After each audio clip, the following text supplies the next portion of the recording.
Oh, co-host. Why you leave the door open again? You son of a bitch. I told you to close it. You raising a barn? I told you to shut that screen door. Look, now they got these stray cats coming in here again. They have these flies wandering in here. It's not our fault. We're just too tired to drive home. Stray cats. You guys must be looking for some bullshit. Well, you found the right place. No, Coles, I didn't know you were fully charged up, but you came on. Since I didn't know you would be participating, I went ahead and had Cyrus and Leon show up to talk about the Comic-Con stuff that we went through. I didn't. Wait, is this a Let's Do This? Yeah, well, I'm a little confused. Are we going to do this, or are we just going to talk about this? Is Let's Do This League of Extremely Ordinary? Well, it was just a crossover.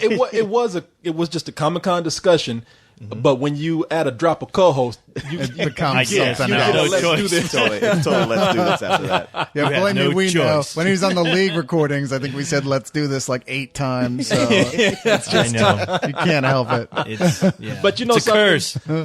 People, I don't think this is going to be one of these 5-hour epic. Let's do these, or let's do this, whatever they want to call it. We just want to get together and talk about Comic-Con. And hold on, that's right. Don't each one of y'all's 5-hour epics start out with, "This is not going to be one of those 5-hour epics"? Yes. Cursed. Yes, as co-host says, you've just been blessed. But yeah, so that's basically it. I mean, this is going to be. Oh, are we done? Oh, thank you. Good night. Okay. Yeah, thank you. Good night. Yeah. I say 5 hours, I meant 5 minutes. Bye.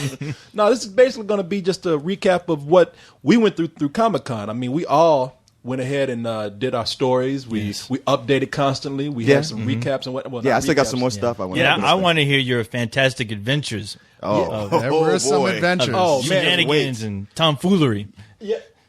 Now, well, I would tell you right off the bat. Now, you know me; I'm always talking about nerds and whatnot. But the way when we say, "Man, we had some great adventures," don't expect anything like women or we drugs, anything like that. Man, no, this is straight nerdism right here. I tried for us to have those adventures, and you guys didn't want to go to Tijuana with me. Man, no, not with you. That's because it was, as one friend of mine described, too stabby right now. Yeah, too many bullets in the ass. Hey, man, if you don't get a bullet in the ass, it's not a real adventure. See, I thought I was crazy. You always telling people I'm crazy. This is the dude that goes to Tijuana, and on the Mexican side, falls asleep on a bench. Yeah. And lives to tell the tale. I mean, granted, his shoes are gone, his pants are gone, might be a little blood dripping from his ass. Well, I mean, look at him. If he's sleeping, they probably just think he's dead. So, you know, why fuck with a dead guy? He goes down there with his "Soccer Sucks" T-shirt. No, he was wearing his Punisher T-shirt with the bullet holes. I think that's what saved him. They already thought he was dead and shit. He had eaten a hamburger earlier that day. Drips of ketchup came out of it and shit. Yes, but I had a really good fucking time before all that happened. And then I heard about other stories Donkey about Show. you in Mexico where, like, I have Hey, man, let's save that for something else. You were so drunk one time, you saw the buildings melting and shit. I was like, man, I'm not going over there with this dude. I ain't, no, not at If all. your alcohol is making you hallucinate, you should stop drinking. It's not alcohol that does that. But moving right along. He's smoking donkey feces over there. Ooh, can that get you high? Him Peyote on the internet. Him and the donkey are smoking together. Even the donkey's like, damn, I got to go home. I can't hang with this guy. Yeah, watching that chick with the one leg dance. Yeah. Leon's like, "Hey man, don't bogart that shit. That's not this one." What's that shit called? Guano? Guano? Guano is bat guano. What are you talking about? You over there eating donkey guano? You smoke that too, don't you? Donkeys don't have guano. He's a donkey and he smokes his own shit. No, he's the mule that smokes his own shit. Now, did you have that with a corn or flour tortilla? Now listen, guano is from bats. If you're going to insult me, at least get it right. I don't know. I don't eat that shit. You Like got a goddamn computer in front of you. Get on Wikipedia first. You're the one that's batshit crazy, not me. I don't know what it is. Corey right I'm the Batman and I smoke my own shit. Yeah, he's the real Batman over there smoking Batman shit.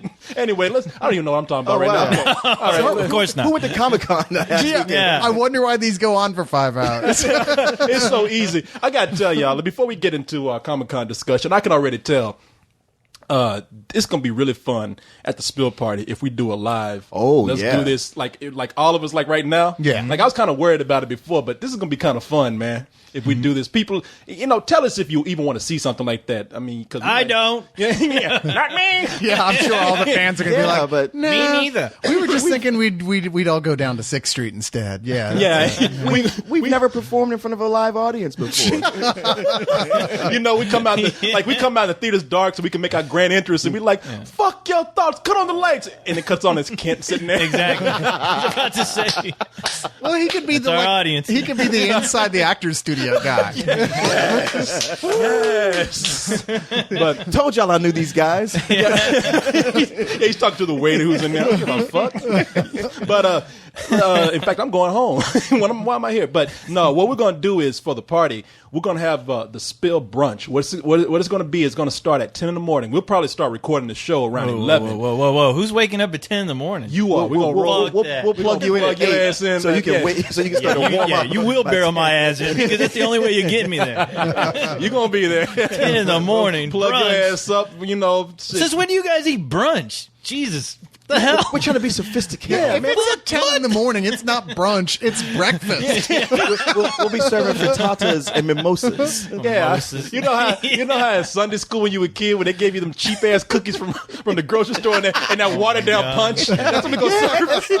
Oh man, I forgot all about that. Some bug juice. When your mother, like in summertime when you had That school big ass pack of like 2 for $1 cookies.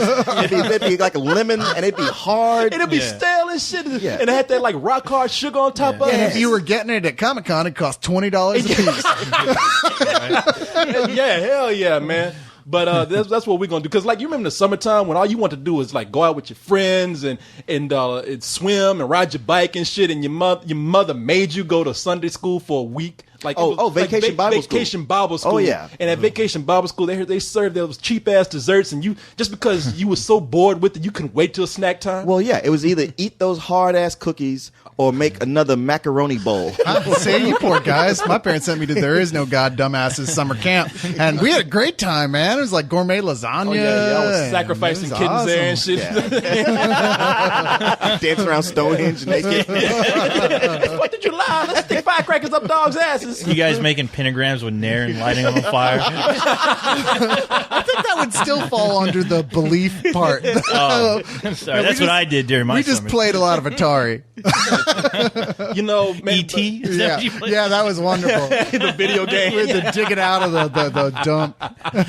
What's the point of this fucking game? Yeah, I'm just walking What the around. hell does this have to do with ET? Is that Reese's Pieces? When I get home, nah, man. Speaking of Comic-Con, I guess we should go ahead and talk about it. So you want to start from the beginning or jump in the middle or all around? Yes. How's your flight? Yeah, you know what? Did I tell you about the flight? Oh, No. real quick. Flight. Co-host, Yes. they don't have to do it, but you and I, you know, hey man, even though it's a Comic-Con edition with Leon and Cyrus, it's still the saga continuing here. So I guess so. It might as well be. So you and I, at least, we gotta do a let's do this. See, I 'cause knew people- You know it. Leon's shaking his head. No, I don't want to. That's why I said they don't have to be a part of it. But people tell me all the time, and we don't do it. People get mad because they sitting at work just waiting. They're like, yeah, I can't wait. Okay, I'm braced. I'm ready. And people are like, man, I was up there and waited 3 hours for y'all to do that. I always read those and I just whisper to myself, "Shut up." You turn into Carlisle all of a sudden. Come on. Sure, y'all are like the Assholes. old Monty Python's Yeah. Flying Circus. You never know when the opening credits were going to come. I know. I was listening to one time and an hour went by, and I was like, okay, that's cool. They're not going to do it this week. And it's like, all right, co-host, you ready? We're actually going to do something different. All right, Coach, we gotta do it. Look, All right, let's do it. people, we gotta get out of here real quick because it is late and we don't want to keep everybody here. Yeah, and plus, my neighbor's gonna be pissed. So the right. earlier we do this, the better. So, Yeah. co-host, All right, you roll. know what? What? Yeah, I'm ready. The audience ready? Yeah, y'all Yeah, ready? you're ready. Everybody Leon, you're ready. All right, let's go. Suck my what? All right, thank you. All right, thank you, Good night. Coach. By the way, Lowe's, I didn't even mention when Coach came in the room. He walked out. We are so mad. He's like, God damn it. Talk about that fucking Lowe's. But I just picture like a goat version of the rabbit from Donnie Darko. It's like, there's no damn goat. It's like, all right, so 2 hours. Let's do this. Will end. man, no, let's start from the beginning, man. We want to try to give you as much of the Comic-Con experience that we had because you've seen you've seen our updates that we've put on throughout the weekend. So this is to tell you about our experience. Yes. And let me just say, and good job on the updates, by the way. I must say, you guys impressed me. Thank you, man. Especially with your interviews, Corey. Oh man, thank you. Very well done. You didn't say anything stupid. Well, Not that anything wasn't edited out. Leon and Cyrus, you guys did a great job. Whatever it was you guys were doing, I didn't read your stuff. By the way, I read your little snippy ass comment on one of them. Like, Corey, glad you didn't go there and embarrass us, stupid. I was like, this motherfucker. Well, I thought it was hilarious that Tyrese was giving you shit about you. I know. Super cool earrings. I know. Did he really? Yeah, he was. Oh, you didn't see that? Oh no. you Oh, see it. good. Okay, if he did that, the gloves are off. I get to tell my Tyrese story. Oh, okay, all right. Tyrese, hey, number love from me, man, because he was just joking with me, but you had a serious beef with Tyrese. I didn't have a serious beef with him. I was gonna say, where did that come? Hey man, I don't want him kicking my ass over nothing. I don't have a beef, but I do have a story where he did something real stupid. All right, hey, man, hey, Tyrese, that's him. All right, You didn't make fun of your skirt, That's did you? Tyrese calling you dumb. Yeah. What? I didn't call him dumb. I never said anything like that, man. That's I him hope saying he Tyrese wants to finds kill you you. and beats the shit out of you. But for real, before we get started, not to sit around here and just circle jerk each other, but really, you guys. That's disgusting. Yes, let's And not let's do do it while co-host is witnessing. No, and then let's all finish on co-host. that. I will kill you, motherfuckers. Hardcore. Co-host Bukaki? That's even less sexy than regular Bukaki. You will all be on CNN, and not in a good way. We'd be scared if you had arms. But man, let me tell you something. You guys, you two really did kick ass at Comic-Con. I mean, I was really amazed when I saw the updates of you guys when you did it. Cyrus mostly. I mean, I was taking a lot of notes and writing. I'm still behind. Well, I'm. Thanks for admitting that. No, I was lazy. I already pulled him aside. And I already told him. Part of mine was that I was just more used to my computer than you were to yours. Yeah, I you had wasn't a used to new it one at you didn't all. even know how to use, really. And mine, I was like, this is my computer. I know where everything's set up. And I was just like, I already pulled Cyrus aside and said, and Cyrus, punched me in the stomach a few times. Said, don't do that shit again. What the hell were you thinking? You're making me look bad. Fuck you. Get out there and make me some money. No, I was like, I already pulled you aside and said, hey man, I just want to let you know you're doing a good job. You and Jamie both did. Yeah, no, but that trifling there's Leon. But You look over at Leon. gold Yeah, break. you look over at Leon with his one finger typing. You know what? Oh no, escape! Not again. You're making a joke, but it felt like that. oh yeah, no, you were mad. It was one day. It's like you and these goddamn Macintoshes. I don't know how you guys work on that. I can't figure anything out. I'm Chris, he was so tired all the time. Some of these things, he's falling asleep with his laptop in front of him. He looked like one of those little birds dipping a nose into water on the keyboard. but he did have a point because I went over to him and I said, "Move, man. Look, apples. When you get into them, you know what you're doing. It's beautiful. Now let me show you how to do this." In about 5 minutes, like, yeah, fuck this computer, man. I don't know what's going on either. I said, Cyrus, big deal shit. I don't know what happened. But no, you did a really good post, man. It got us on Dig about the Batman deal, the Batman. Sure, sequel. I was one of the first people to break. Gary Oldman saying going, that. "Oops." Well, to point out, because I up. couldn't say but so much there because I was writing while it was going on. He's like, he said this, and he said, "Yeah, I can't remember what the question was precisely, but he said his answer was like, yeah, I think we'll be filming the Batman things sometime next year, so." And then there's silence, and everyone's like, and the whole crowd is like, there's just nothing for a second, and then you start hearing these rumbles, and he goes, "You didn't hear it from me," and I was like, "Oh fuck, that was for real." And then a guy in the Batman costume came out and gagged him. Yeah. Yeah. And then we hear that the villain's going, Well, the moment he got backstage, turned his phone back on, it's like, you have 18,000 messages from Warner Brothers. "Oh man, pick up the fucking phone." What? I know, but JB, okay, I'm sorry. It was funny because Leon sent me a text. He's like, "Hey," I was like, "Oh, you bastard!" I was telling him about one of the panels that was happening, and I was like, "You sons of bitches." Have a great fucking time at Comic-Con, you bastard. And then he was like, "Hey, guess what? Gary Oldman just announced there's a new Batman movie." I was like, "What?" Yeah, I heard Christian Bale came up to him afterwards and Yeah, yelled shook at his him. hand. What did he say?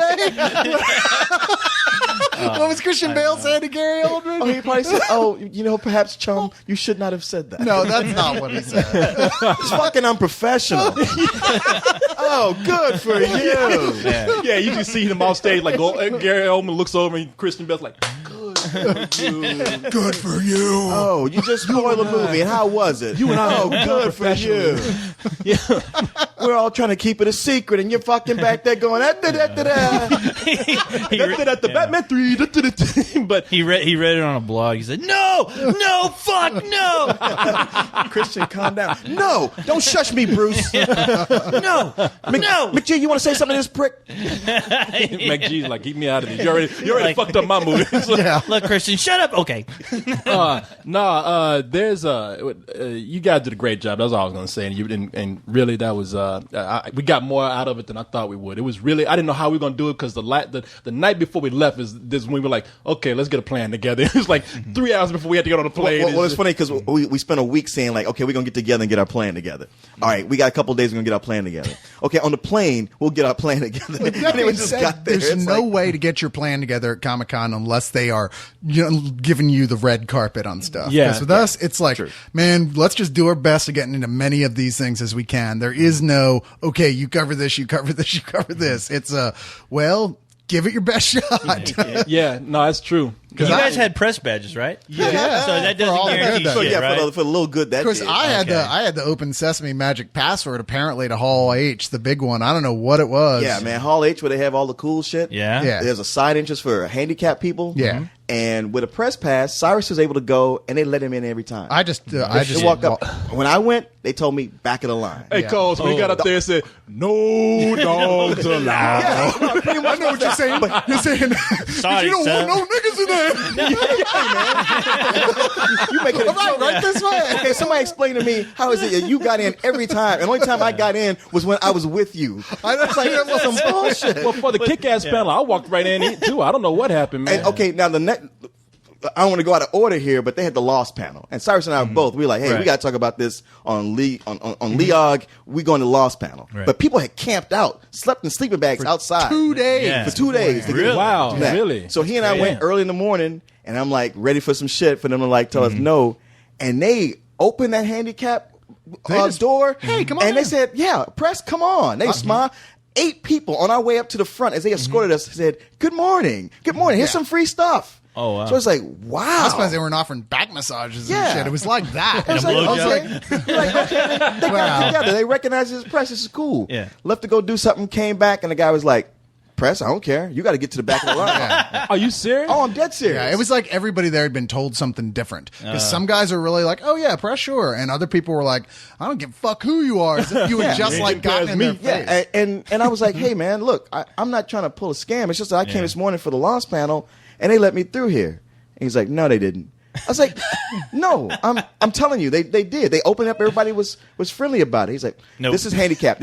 It wouldn't happen on my watch. They got past me, but that should not have happened." One of the wow. times I would have well, been like, man. well, my stuff's already in there, so I'm going in. Yeah, Well- one of the times I got in, I think, was because one of the guys was being such a ridiculous dick. And was the white. main guy overheard it and kind of felt sorry for me and let me in. Because the guy was like, I was like, "Hey man, I got in here yesterday with press and I was wondering if I could, who do I need to talk to?" And he's like, "What did you just say? You're from Warner Brothers?" I was like, "No, I didn't say I was from Warner Brothers." It's like, because it doesn't look like on your pass it says anything about from Warner Brothers. I'm like, "That's because I'm not from Warner Brothers. I'm from press." Damn, And he's man. like, "I can't believe I'm tempted to call security." I'm like, "All right, look, man, whatever." And the other guy's like, "Hey, yeah, your press, come on in." Like the main guy. Jesus Damn, Christ. fuck. They were some intense assholes. What? Yeah, and when I didn't get in, I texted him. I was like, "Man, fuck these guys. These guys won't let me in the side." He's like, "No, you got to look for the tall, skinny guy in the gray shirt with glasses." I'm like, "That's the asshole that threw me out."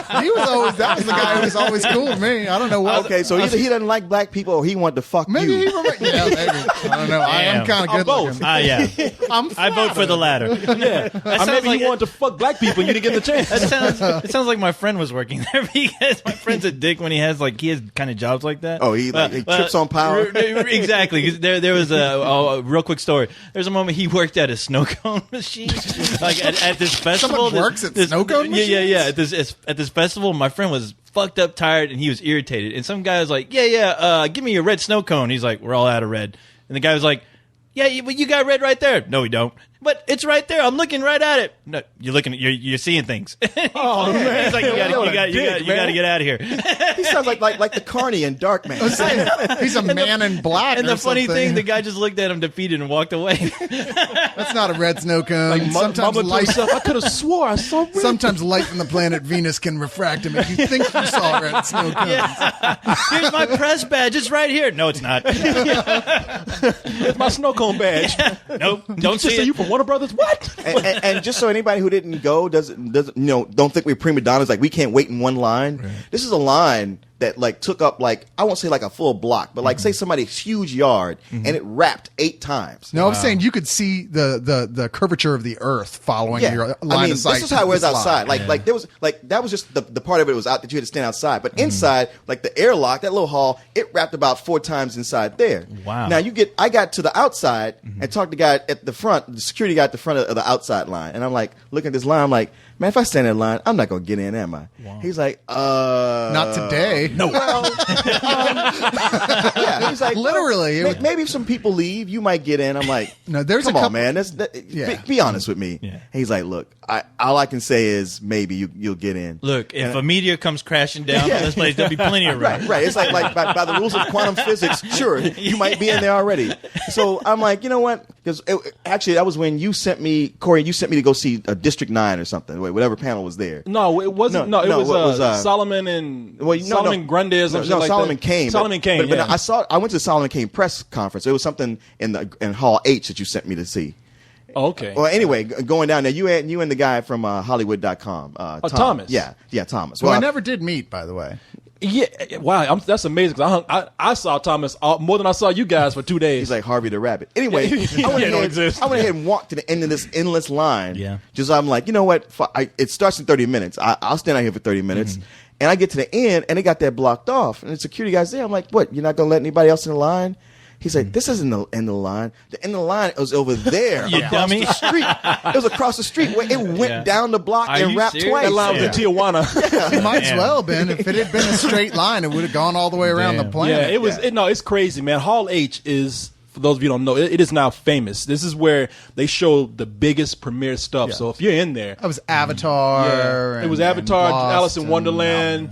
all the biggest stuff was out. Yeah, if by Iron Man. Yeah. Iron Man 2. too. Yeah, that was what I didn't get to see because of that I asshole. felt so bad when I came back. I was like, "Oh man, it was so badass," and you're like, "Shut up, man!" He was so mad. I was like, "No, I'm not trying to be like that. I'm just trying to tell you what No, I happened." mean, I He's wasn't like, mad at "I you, don't but- give a shit, man." I wasn't Shut mad up. at you, but I was just so mad. It almost ruined the whole experience for me. Yeah, that I felt sucks. bad, man. I really did. I mean, they really need to like control this shit. You They know, need to have it one way or the other. What is it? Right. I mean, It's why inconsistent. Why even have press there or press badges if it Right. doesn't See, do shit? they let press in to be close and up close and personal with all the celebrities that come there and whatnot. But for Hall H, they can't reserve off Yeah, I'm not a section star for fucker. press. I don't care about seeing a Yeah. celebrity. Yeah, no, I don't care about I want that to see the either. movie. And see, that's the thing in Hall H. This is where you see all the cool shit. Like I was really envious of you because I had to go and do all the interviews, which means I wasn't even near Hall H except for one time. Right. The rest of the time I was doing interviews, but you would come back and see when you do these interviews, they tell you don't go to Hall H, stay in this one press room because you can't do both because you can't make that walk all the way over back here to do the Because interview. it was like a mile and a half. Of It's convention amazing. Yeah, center walk. because me and Leon were walking over there, and we saw like numbers like go all the way down this almost to infinity corridor.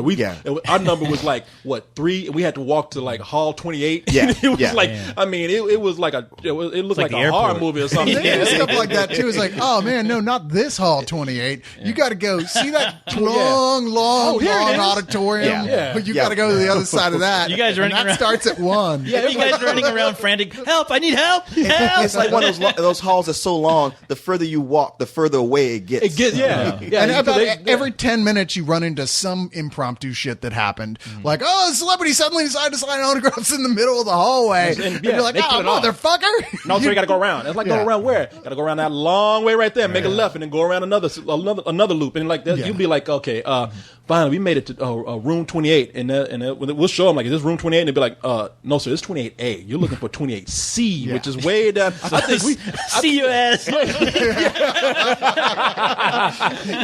I think we ran into the Minotaur on our way. I know. I was going to say I felt like Theseus. I should have brought some string. Yeah, some yarn so we can find our way back and shit. Yeah, but no, I never saw any of the cool shit. So you saw all the visuals. And I mean, like I said, it was pure luck of the draw that for whatever reason this guy kept letting me in, and I wasn't going to question it. So I was like, all right, and I kept texting him. I was like, hey man, I got in again, so I'm just going to cover this. And you're like, right on. Oh yeah. Now, what's the capacity for that room? Because 6,500 people. That's and okay. There was on average on any given day about 10,000 people camped out or more. And how many of those rooms are there like that? I mean, that's the biggest one. That is the I think Ballroom A was the second biggest, and that was like 3,000. Yeah, so. but H is the one, man. But they have some other big ballrooms, like where they have like a lot of the Marvel panels, and the DC, Marvel and DC animation panels that I did get to go into.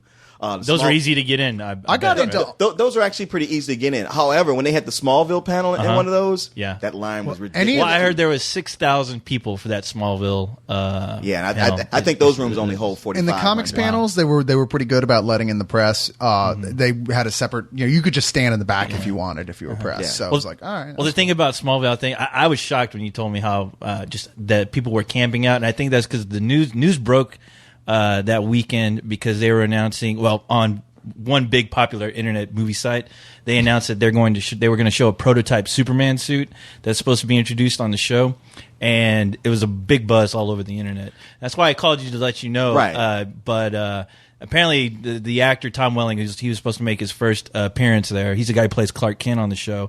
There's rumors that he was supposed to come up and be in the suit. Oh, really? But apparently he wasn't. He's like, you expect me to walk out in public with this shit? Exactly. Which I was like, okay, there has to be some bullshit. But of course, they showed the new suit in the preview. But if he had shown up there in the suit, people would have just gone, man, great Superman suit, dude. I'm like, that's true. Yeah, they would have looked at him like he was just one other nerd in a costume. Yeah, exactly. Yeah, he's walking around in public and saying, wow, man, where'd you get that?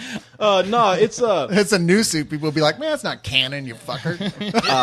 From what I understand, that Smallville panel is super popular every year. Yeah. And it was partnered with, like, they were going to have Supernatural, like, right after it. Oh, really? So it's like a whole WB room for that day. Right. But it was huge, man, and hopefully next year. Hopefully all of us get to go, but I know you. I hope. But no, I know you really want to go. Well, I think next year you got it anyway. I mean, it's like I think we're all gonna be able to go. I mean, there's rumors of moving the convention to Las Vegas. Really? I thought that was bullshit. But I mean, honestly, this year, I mean, it's been going this way, but really this year, I can really see that the convention has outgrown that convention center, which is hard. And that convention center is huge. Yeah. You take 3 or 4 of those awesome convention centers just to fit it in one of those. Yeah, it's the size of one of those alien spaceships in Independence Day, man. That really thing is. big. Yeah, no, it's fucking 3 mega malls or some shit. You know what I mean? Yeah, and it's still it's too small. I thought that convention center was San Diego. That's it. I mean, it is so huge. Else. We saw skeletons of nerds from last year who never made it out alive.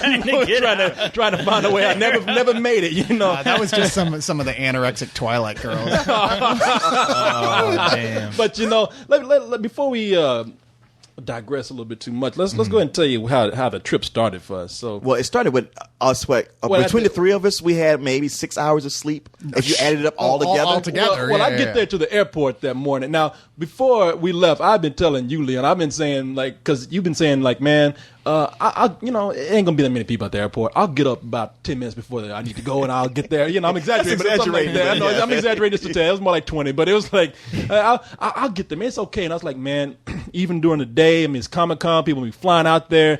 It's good to be there 30 minutes ahead of time. You saying an hour ahead of time. No, I'm talking about past security being there 30 minutes ahead of time because you don't know how crazy they're gonna get. And so, but you're like, okay, no, it's gonna be all right. I'm like, all right. Now I'm walking down the hallway to our flight pad or whatever, and the first thing I see is Cyrus on his cell phone, and I'm thinking to myself, he's fucking calling Leon, and Leon ain't here. And sure enough, I get up there, and he's like, man, I don't know what Leon is. I've been trying to call him. You think he Probably forgot to say and there's they're an alarm. boarding already. And they're boarding, already yeah. boarding. And I'm like, God damn it! And I even told, I said, if anybody's gonna fuck up, I know it's gonna be him. I told you.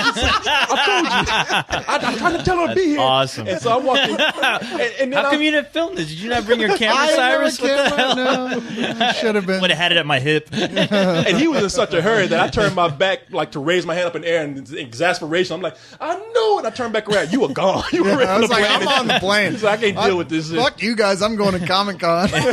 So I'm getting. Corey's out I'm- there screaming, "That black no good You lazy." motherfucker, old trifling ass nigga coming in there. But I so Meanwhile, I'm security's like, we got a problem. I tried to call one time, nothing happened. So I'm boarding the plane. I was like, I'm gonna try one more time just to rub it in his face, man. It's fun.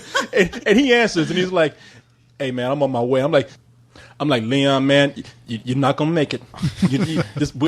Man, you're not gonna make it. The plane's about to leave, and you're like, And I'm on the phone like, no, man, just tell him to hold the plane. I'm on my way. I think I probably just. I think there was a lot of people behind me. I think I just stopped in the middle of that. I just bumped into him. Now, what y'all need to know is that I was behind Corey in the security line the whole time. He just didn't see me. You were fucking with him. Yeah, I mean, I was behind. I could see him, Yeah. and I almost caught up to him, but I wasn't used to traveling with a laptop computer, so I didn't take it out. And they got mad at me, like, you have to take this out. So they took it out. It just took a little extra time. He got ahead of me, and then I got up there. I saw the plane was bored. I still had time. I went to go buy some gum at the gift shop. He was calling me, about to blow his stack, and I'm like, I was fucking with him. Can't Like, you see if he's up there like taking his time, chewing gum? I would have said, "Hey, dude, I'm at Mickey D's. You want anything? Come on." Man, I actually told you, I'm at the drive-through, man. I'm starving. I ain't gonna catch a plane on an empty I stomach. gotta get my OJ on. yeah, no, They're going to have to wait. I was like, how my mom would talk to me. I was thinking about telling the pilot, don't let him on, just drive, just drive, Drive. just drive. Yeah, that's right, just drive. Don't wait Drive right for him. on. You might as well just drive in the fucking building. And I knew you would be saying to Cyrus, I told you he was going to do this. He came down after he got the phone call from you. He's like, God damn it, man. I just talked to him, and he's just now leaving his house. I'm like, what? Yeah. He goes, nah, I'm kidding. Oh yeah, I did. I said if they go fuck with me, I'm gonna fuck with somebody else. Be damn if Bobby made a fool of Cyrus is myself. egging on. Corey's like, he pulls this shit on me all the time on fucking Leon, man. I swear to God. So we get on But the plane, Leon's man. not going to, like, fly off without him. That's true. That's true. But the trip, the plane ride's fine. Once we get there, Bullshit. Okay, yeah, that's right. Because Corey booked our flights, Yeah. but he booked himself a first class ticket. Yeah, I'm sure it was no. Let's get the That is story awesome. correct. Because I'm walking behind you in there no. and waiting to go to the back, and I'm like, "Where's your seat?" And you go sit down in seat number 5. Like, "Oh, here's mine right here." As soon as you walk in. And I, you know what? I was so mad about him fucking with me because we were walking in talking real cool and everything. Like it was all forgotten. And then that first class seat was mine.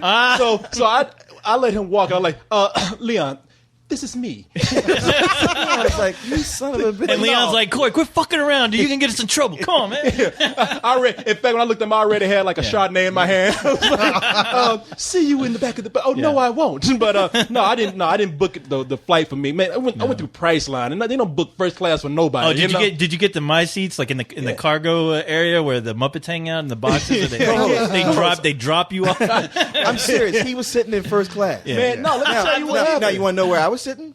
I was sitting in the no class? very back of the plane. Sitting in the toilet? corner. He was in No Country for Old Man.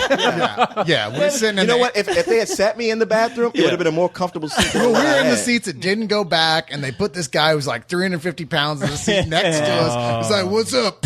Oh, sorry, I got a gas problem. Yeah, guys so, going so to I had comic him- book show, the I funny had him and papers. Cyrus Goddamn it, Anna mashing me Lucia into a seats. corner. Are you serious? And the whole see- time, after having an hour and a half of sleep the night before, I'm like, all right, I'm gonna sleep on the plane. No, I wasn't. Okay, let me tell you something, and I can, and Cyrus here can.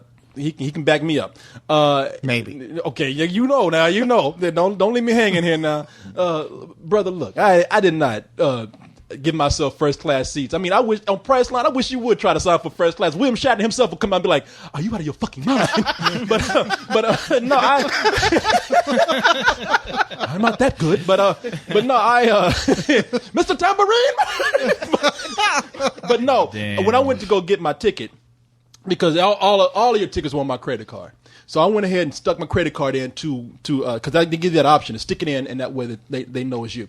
And That's what she said. That's what I say. If anybody here says that shit, I wish I, God damn it. But no, it said, would you like to upgrade to first class? And I was like, hell yeah, I'll do it. Yeah, why not? And that's what I did. I deserve it. Exactly. And I'm sitting up there looking at him, smoking a cigar. Here, sir, you have two options. You can either have first class or get another seat for your friends. Anybody you know that may need a trip to Comic-Con? Was he got co-host thing? Thanks a lot, Corey, you son of a bitch, you rat bastard. Leon look at me like, what's the problem here? Okay, I start out saying like, yeah, Corey booked our flights and got himself a first class ticket, but not the two of us. And you said, no, that's not what happened at all.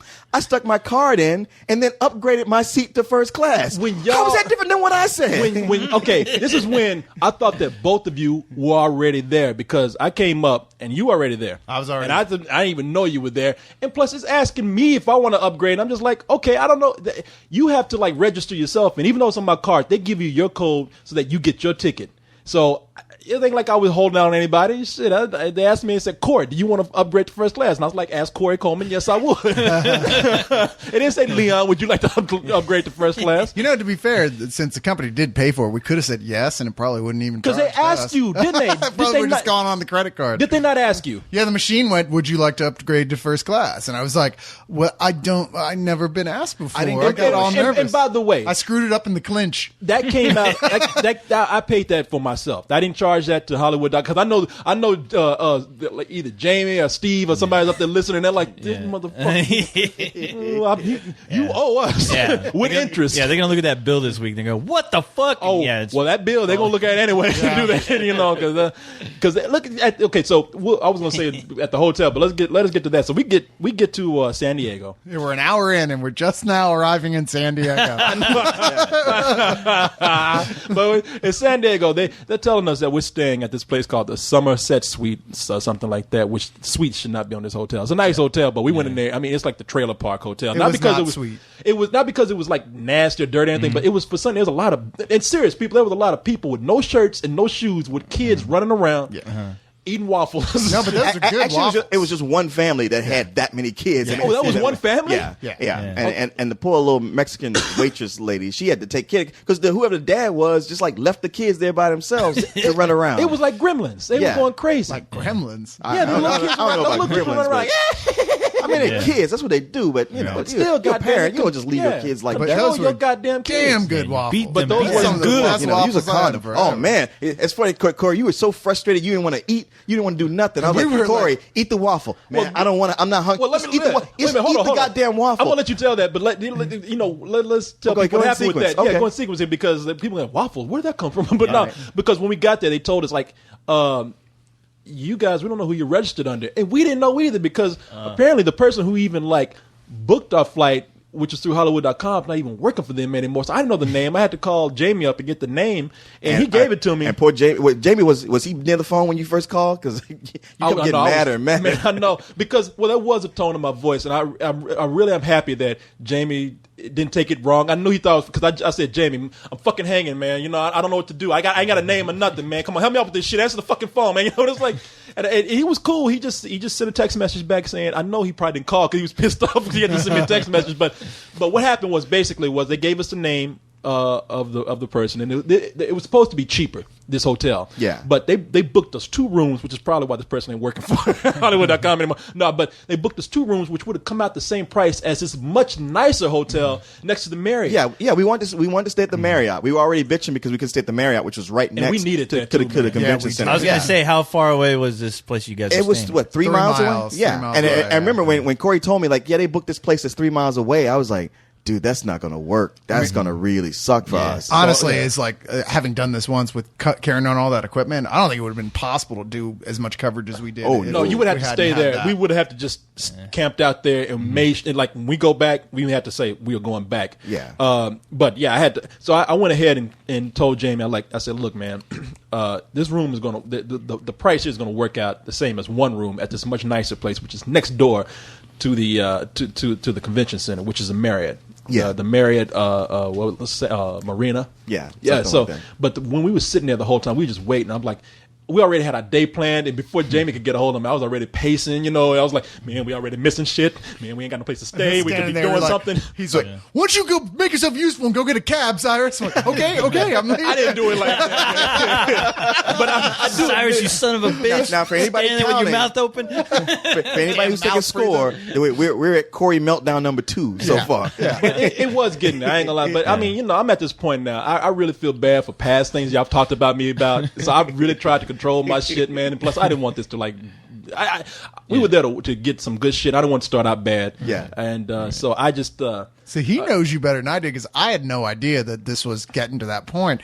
Leon's coming to me going, man, Corey's top of his head's about to explode. I'm like, really? He doesn't seem that mad. He's like, trust me, he's that mad. I've done some embarrassing things with him. I'm surprised he still hangs out with me. I mean, I can remember. Yeah, he cussed me out pretty bad last year over something. I'm like, Oh, that's Like Comic-Con? yeah, Comic-Con. The New York one? No. Oh, San Diego. Oh, Yeah. okay. You know, I had no right to even talk to him like that. I admit that right now because Damn. I asked him to save his seat, Yeah. and I went in there to get that seat. He was right. gone, and I mean, I just lost it, and I was already tired and Yeah. shit, and I didn't mean to do it, but I came in and talked to him like.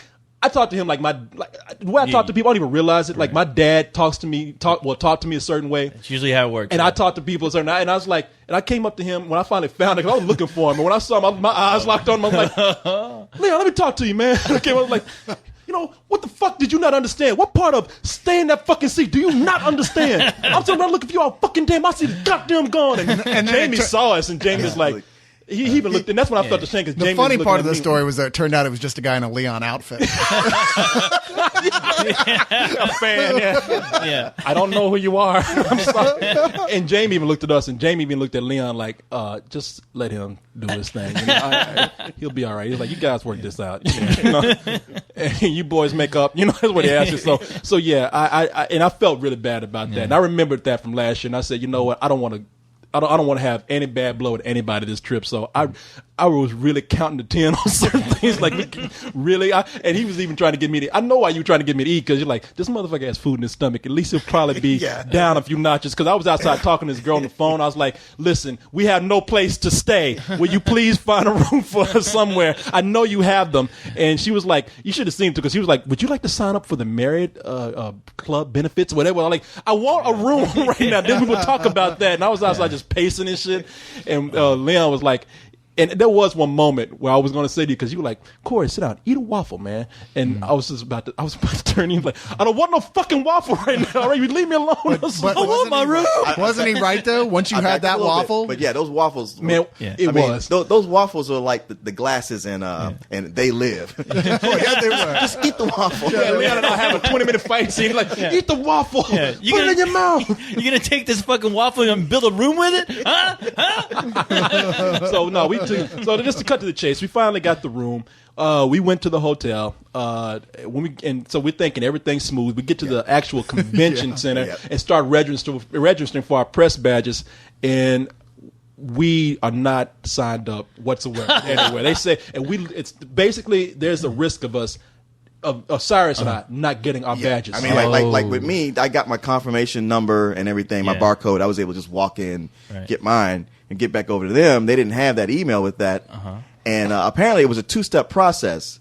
And they never did. Whoever was registering them never did the second part. Yeah. Ooh. So it's one of these where the guy's like, I see what happened. There was a point I don't have where you here. it sounded like the guy was like he was going to say, he like, was this is nothing I softly can trying do. to explain to us that we were not going to get it. Sorry you flew all the way over here. There was Yeah. a girl who tried to put us out of line, not out of line, but out of the line to get that line that they sent us to. Yeah. And I think she just walked away because I just looked at her like gave one of them Samuel Jackson looks, because she was like, I'm telling you, because she really wouldn't understand what I'm saying. She's like, there is no online registration here. I was like, no, we are signed up. She's like, well, you're probably either going to have to go over there or I can't guarantee anything. And I was like, I'm not moving. Of course, She just like kind of just walked away after that. She's like, well, that's your bad. And as it turned out, she ended up being right Yes, in the long run. yes, she was. But the good thing about being in that line was we got to meet the 2 first Spill fans during Yes. that Oh, whole that's thing. true. Yeah. But I got to say, Stan and Deborah. Yeah. When I watched that guy trying to explain to you guys that you were probably not going to get in, I was thinking like Tom Cruise and Rain Man, where I was about to come over to him and say, "Sir, please, whatever, let them come in. At least let Corey come into this convention, because right now you're gonna have a mushroom cloud in your lobby if this doesn't happen." Because this was meltdown number 3. I'm like, you guys don't understand. There's nothing I can do to prevent It's this. gonna look like Denzel Washington at the end of Training Day. Yeah, Like, I'd have been like, here, look, you take my badge. I don't care. I was at that point where it's like, if I'm not gonna get this badge, I'm gonna be escorted out because no, and that's because I'm like police. No, because it's private security was gonna make us leave because I was like, I'm not going out just walking away. No, we went through too much shit today because Corey ends up getting blacklisted. I don't know. Maybe you saw me because there was a point, because I don't know how I look sometimes, but I know that there was a point I was just breathing hard, and mainly it wasn't so much even anger. I was just really kind of nervous because I was already getting calls from press people saying, "How come you're not at this event that you signed up for? Somebody's supposed to be here." And it was at this point where I just was so lost and confused. I just stared at this guy. I didn't know. You know what? I didn't have any answers. There's a certain tenseness to your face, and your eyes are locked in intense concentration. But it's when they start to unfocus, that's when I'm like, oh, he's about to blow. And it really was going to be like, I can't guarantee it would work, but I was going to like just stand there and start screaming and yelling and telling them what we went through and just waiting for people to just come and get us, and hoping that either one, we would either get taken out, and I would even tell you, man, Leon, just go on, man. Tell Jamie what happened here. But I wasn't going out without a fight, or I would be raising so much hell that they would try to accommodate us somehow or make some calls or something, because I got the feeling like there's usually it don't work like that. I know. I don't know what world you're living in, Corey. Which way that would have gone. But the guy finally, he said, okay, I see what happened here. You registered under, because we were registered under what, 2 things, like Spillcom and Hollywood.com. Yeah. It was a mix up that way. Yeah, I think that's where the confusion lay. So I have a feeling like whoever started the process screwed it up somewhere in there and started trying to do something with a different name, and then may have gone, I don't know. They'll figure it out when they get there. I get that. So probably that girl got fired. Wow. Probably so. Yeah. Well, so far, it sounds like every worst case scenario happened to you guys. It was. It wasn't not every, but there was quite a few of them. Yeah, it was not a good beginning to the day. No, you should have seen. I mean, I felt so bad for you, man, because you were sitting there like, we're not gonna get our badges. You were just hating life. I was sitting there just trying as hard as I could to make peace with it. That whole I'm looking for a Zen koan about Buffy the Vampire Slayer in my head, and I'm like going, I'm in a beautiful city, and perhaps I can go take a swim on the beach. Honestly, the funny thing is, like you're talking about, like, you were going to blow up, and I was sitting there going, well, at least I'll get to watch Corey blow up and freak the fuck out. And it'll be scary and cool. No. And I really not trying to. It is because of that one incident last year that I really said, don't do this, man. Just you're working for a company now that you need. You're representing them, and you don't need to come up here, for lack of a better word, acting niggerish. So I just said, please. But it does get to a point where I'm so desperate and I don't know what to do. It's like the old dirty bastards causing trouble. So you did tip everywhere with that. I did tip. But man, once everything got going, everything seemed to fall into place. Even near misses they seemed to happen well. There were a few times when we didn't know how the scheduling was going to go because we didn't know where to go. It was seat of your pants, really. It was, but it wasn't bad. It was still fun. I mean, my experience of it was fun. I mean, there was as much as it was ended up being cool that I just got into that Hall H. Some of the best times was really just when we were all hanging out. Oh yeah, I mean, talking to people, big surprises. I mean, I got to meet Jeff Johns, which I was really excited about. You bastard. I got to meet him. Who Jeff Johns. Jeff Johns is the guy who kind of saved Sorry, he didn't die. He kind of saved DC Comics. He did the Flash and brought that back. Well, Green Lantern is when he went to the big leagues. Oh, that's right. That's right. He started. He wrote the Flash for like 3-4 years. Yeah, which was great. Right, but he was a good writer then. But the new stuff he's done with Superman and Green Lantern, he's the guy who's kind of the head of this big crossover Blackest Night that everyone's excited about. They're DC zombies, if you will. Oh, okay. And I got to meet him and go, man, I hadn't read DC in like 20 years, and you brought me back. He's like, wow, that's the nicest thing I've heard all day. Did you feel something? Huh? Did I feel? I thought somebody was like, I thought the neighbor downstairs was hitting the floor with a broom. Oh no! I think I hit my knee. No. Oh, okay. Yeah. All right. Did you hear that he's going to be? I think I know he's working on the Flash right now, right? Yeah. He did Flash Rebirth. Yeah. No, but he's involved with the Flash movie that they're getting Oh, I rid see. I of. didn't know that. no. I wouldn't be They're all surprised. doing that Flash movie. Yeah. If you were going to get anyone right now, he'd be the guy you'd want as an advisor. That's for Yeah. sure. But I met him. We met you guys. Shit, y'all had like a really great experience. well, what yeah, we happened had was, I'll tell you what happened on the one Saturday. Just not trying to make this real quick because I'm not the last time you want to get out of here. But I was hooked up with that guy Thomas, and Thomas and I were just trying to figure out how to cover stuff, and because it was just too much going on, and there was still invitations going through, and things that would like register that Tom would register for that he couldn't go to, and he like, hey, can you go there?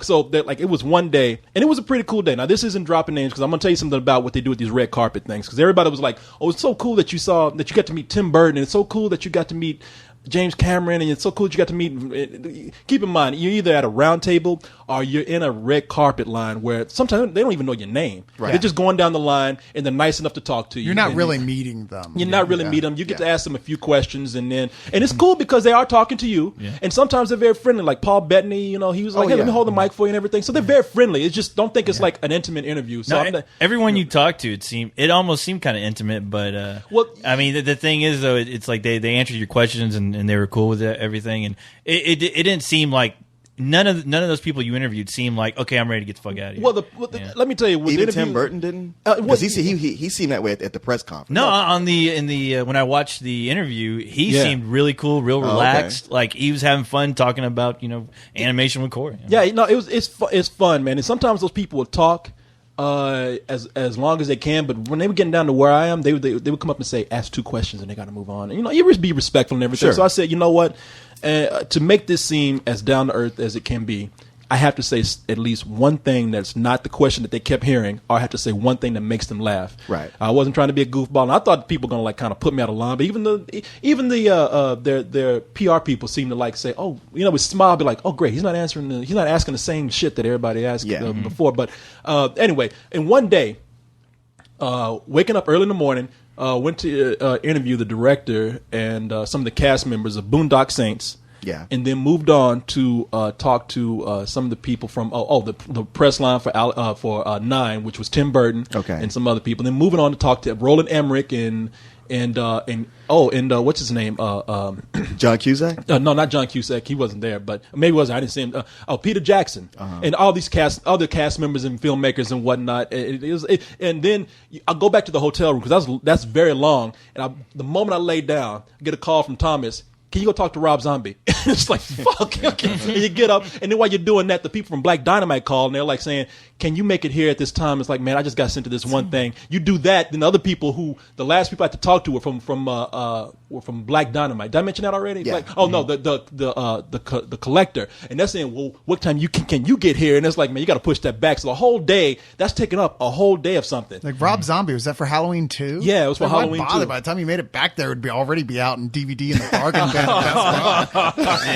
But that's just to give you an example. It's not dropping names because, like I say, it's not like you sat down and had lunch with them. But it's just giving you an idea, and to give you an idea of what is truly like. You're thinking to yourself, "Now, oh, this is a cool day full of celebrities." It's like, no, it's actually work when you have to like stand there all day and wait for them to get to you. It doesn't even matter that they're celebrities anymore. It does. I mean, it's a job. You gotta ask your questions. You gotta look like you know what you're doing, not make a fool of yourself. If you can come up with something clever, make them laugh. Corey accomplished some of that, by the way. Well, okay, you have a. Here, hold on to this mic real quick. I was so ghetto out there, like, cause they would look at me like you already have them on the spot, like hold this, and they'd be like, "What the fuck? You want me to hold this? You know who I am?" It's like it's too late. By that point, I'm like, "Man, hold it. You already got it. Yeah, it's a bomb. Don't let go." One of the guys, I think I heard one of the guys go, "You want me to help you with that?" Here, let that was Paul Bettany. Yeah, that was. Yeah, he's like, "Here, I'll hold on to the mic." If you look at go back and look at the interview. In fact, I'll just put it on here. You'd be like, "Hey, Paul, let me smell your finger. I gotta know what that shit's." Oh, Jennifer Connelly. I know, man. Yeah, let me smell your hands, man. Okay, that's as close I'm gonna get. But no, right when Paul Bettany stepped up, there's a screw that was kind of loose on my camera that's connecting like the soundboard that was underneath it, this little mini soundboard. And when he walked up, the moment he walked up, you heard that shit. You don't see me, but you hear that shit. The whole thing just fell apart, and Paul Bettany just looking at me like shaking his head. He's like, "You need some help, man? I'll hold that." Well, your one interview with Tyrese Gibson started out like the Blair Witch Project. You're just like, it's on the floor. There's your feet. And then you look in the corner as Tyrese turned with his back to the wall. Hey, but no, Except he turn around and go, "Hey man, have you read my comic book?" Yeah, no, he was cool, man. Yeah, that motherfucker did make my earrings. You sporting the earrings and everything. Get the double loops. The double loops, yeah. Oh wait, is that the cue for my Tyrese story? Okay, yeah, go ahead, tell your Tyrese All right, story. all right, man. so, man, be nice, because Tyrese, he likes us, man. Be cool. Well, then maybe I shouldn't tell. Don't tell that story. I mean, tell it. You just said tell that story. I mean, but You're confusing Leon. What do you want him to Tell do? it in a nice way. Tell it, and don't tell it where you're insulting the brother, man, because he really does support us, man. Yeah, no, it's like, I mean, you can tell that story so that it's not. I don't want to censor you. I Make it- can? Yeah. Sure. Yeah, I mean, look, I ain't gonna censor you, man. You He wasn't being a How jerk. bad is it? Well, It's not. He wasn't being a jerk. He was wasn't just being a jerk. He No, was it's- just kind of out of I his element. And really, I'm gonna tell you, for somebody like me who probably isn't as immersed in comics as you are, I didn't see it as being that dumb of a question. Oh, okay. Well, Yeah, he was just out of his element. What did you that's all. ask him? Did you go ahead? So what did you draw this yourself? What did you do, Leon? You dummy! wasn't me. It was Tyrese asking the questions. Oh, Yeah, he it was at doing your job. It was at the panel that Stan Lee showed up to, right? Yeah, there was a panel on comics on cell phones Okay. because my buddy Shannon Wheeler does Too Much Coffee Man. He was Right. he was on the panel, and at the last minute they added Stan Lee to the panel. I didn't know that was going on. He was just like he just texted me. He's like he called me. He's like, come to my panel. I was like, dude, I don't know. I'm tired. I was like, no, you got to come to my panel right now. Just come. I was like, all right. So I walk in there, and then there's Stan Lee up on the stage, on the panel right next to Badass, Shannon, yeah. and I'm laughing because Stan Lee, he's saying badass, but Stan Lee was just there. He had taken over the panel, and all he could talking about was Stripperella. That lame ass cartoon that came on He's still Spike. trying to peddle Stripperella. Still trying to breathe life been into canceled it. for that like was 2 years. Yeah, Look now it tell up. people real quick what Stripperella was. Well, Stripperella was a cartoon about Pamela Anderson as a stripper / secret agent, and Kids just loved it it. was on Spike TV for about 6 months, and they pulled the plug on it because even like some of the episodes were kind of funny, but it still was such a offensive idea. Nobody really liked it. It was like one of these things that went away and everybody was glad. But Stan Lee is still pushing it. He tried to make Stripperella comics on cell phones, and no matter and during this panel, no matter what people talked about, Yeah. he kept finding some way to crowbar in talking about Stripperella. Like he'd take a compliment, thank you.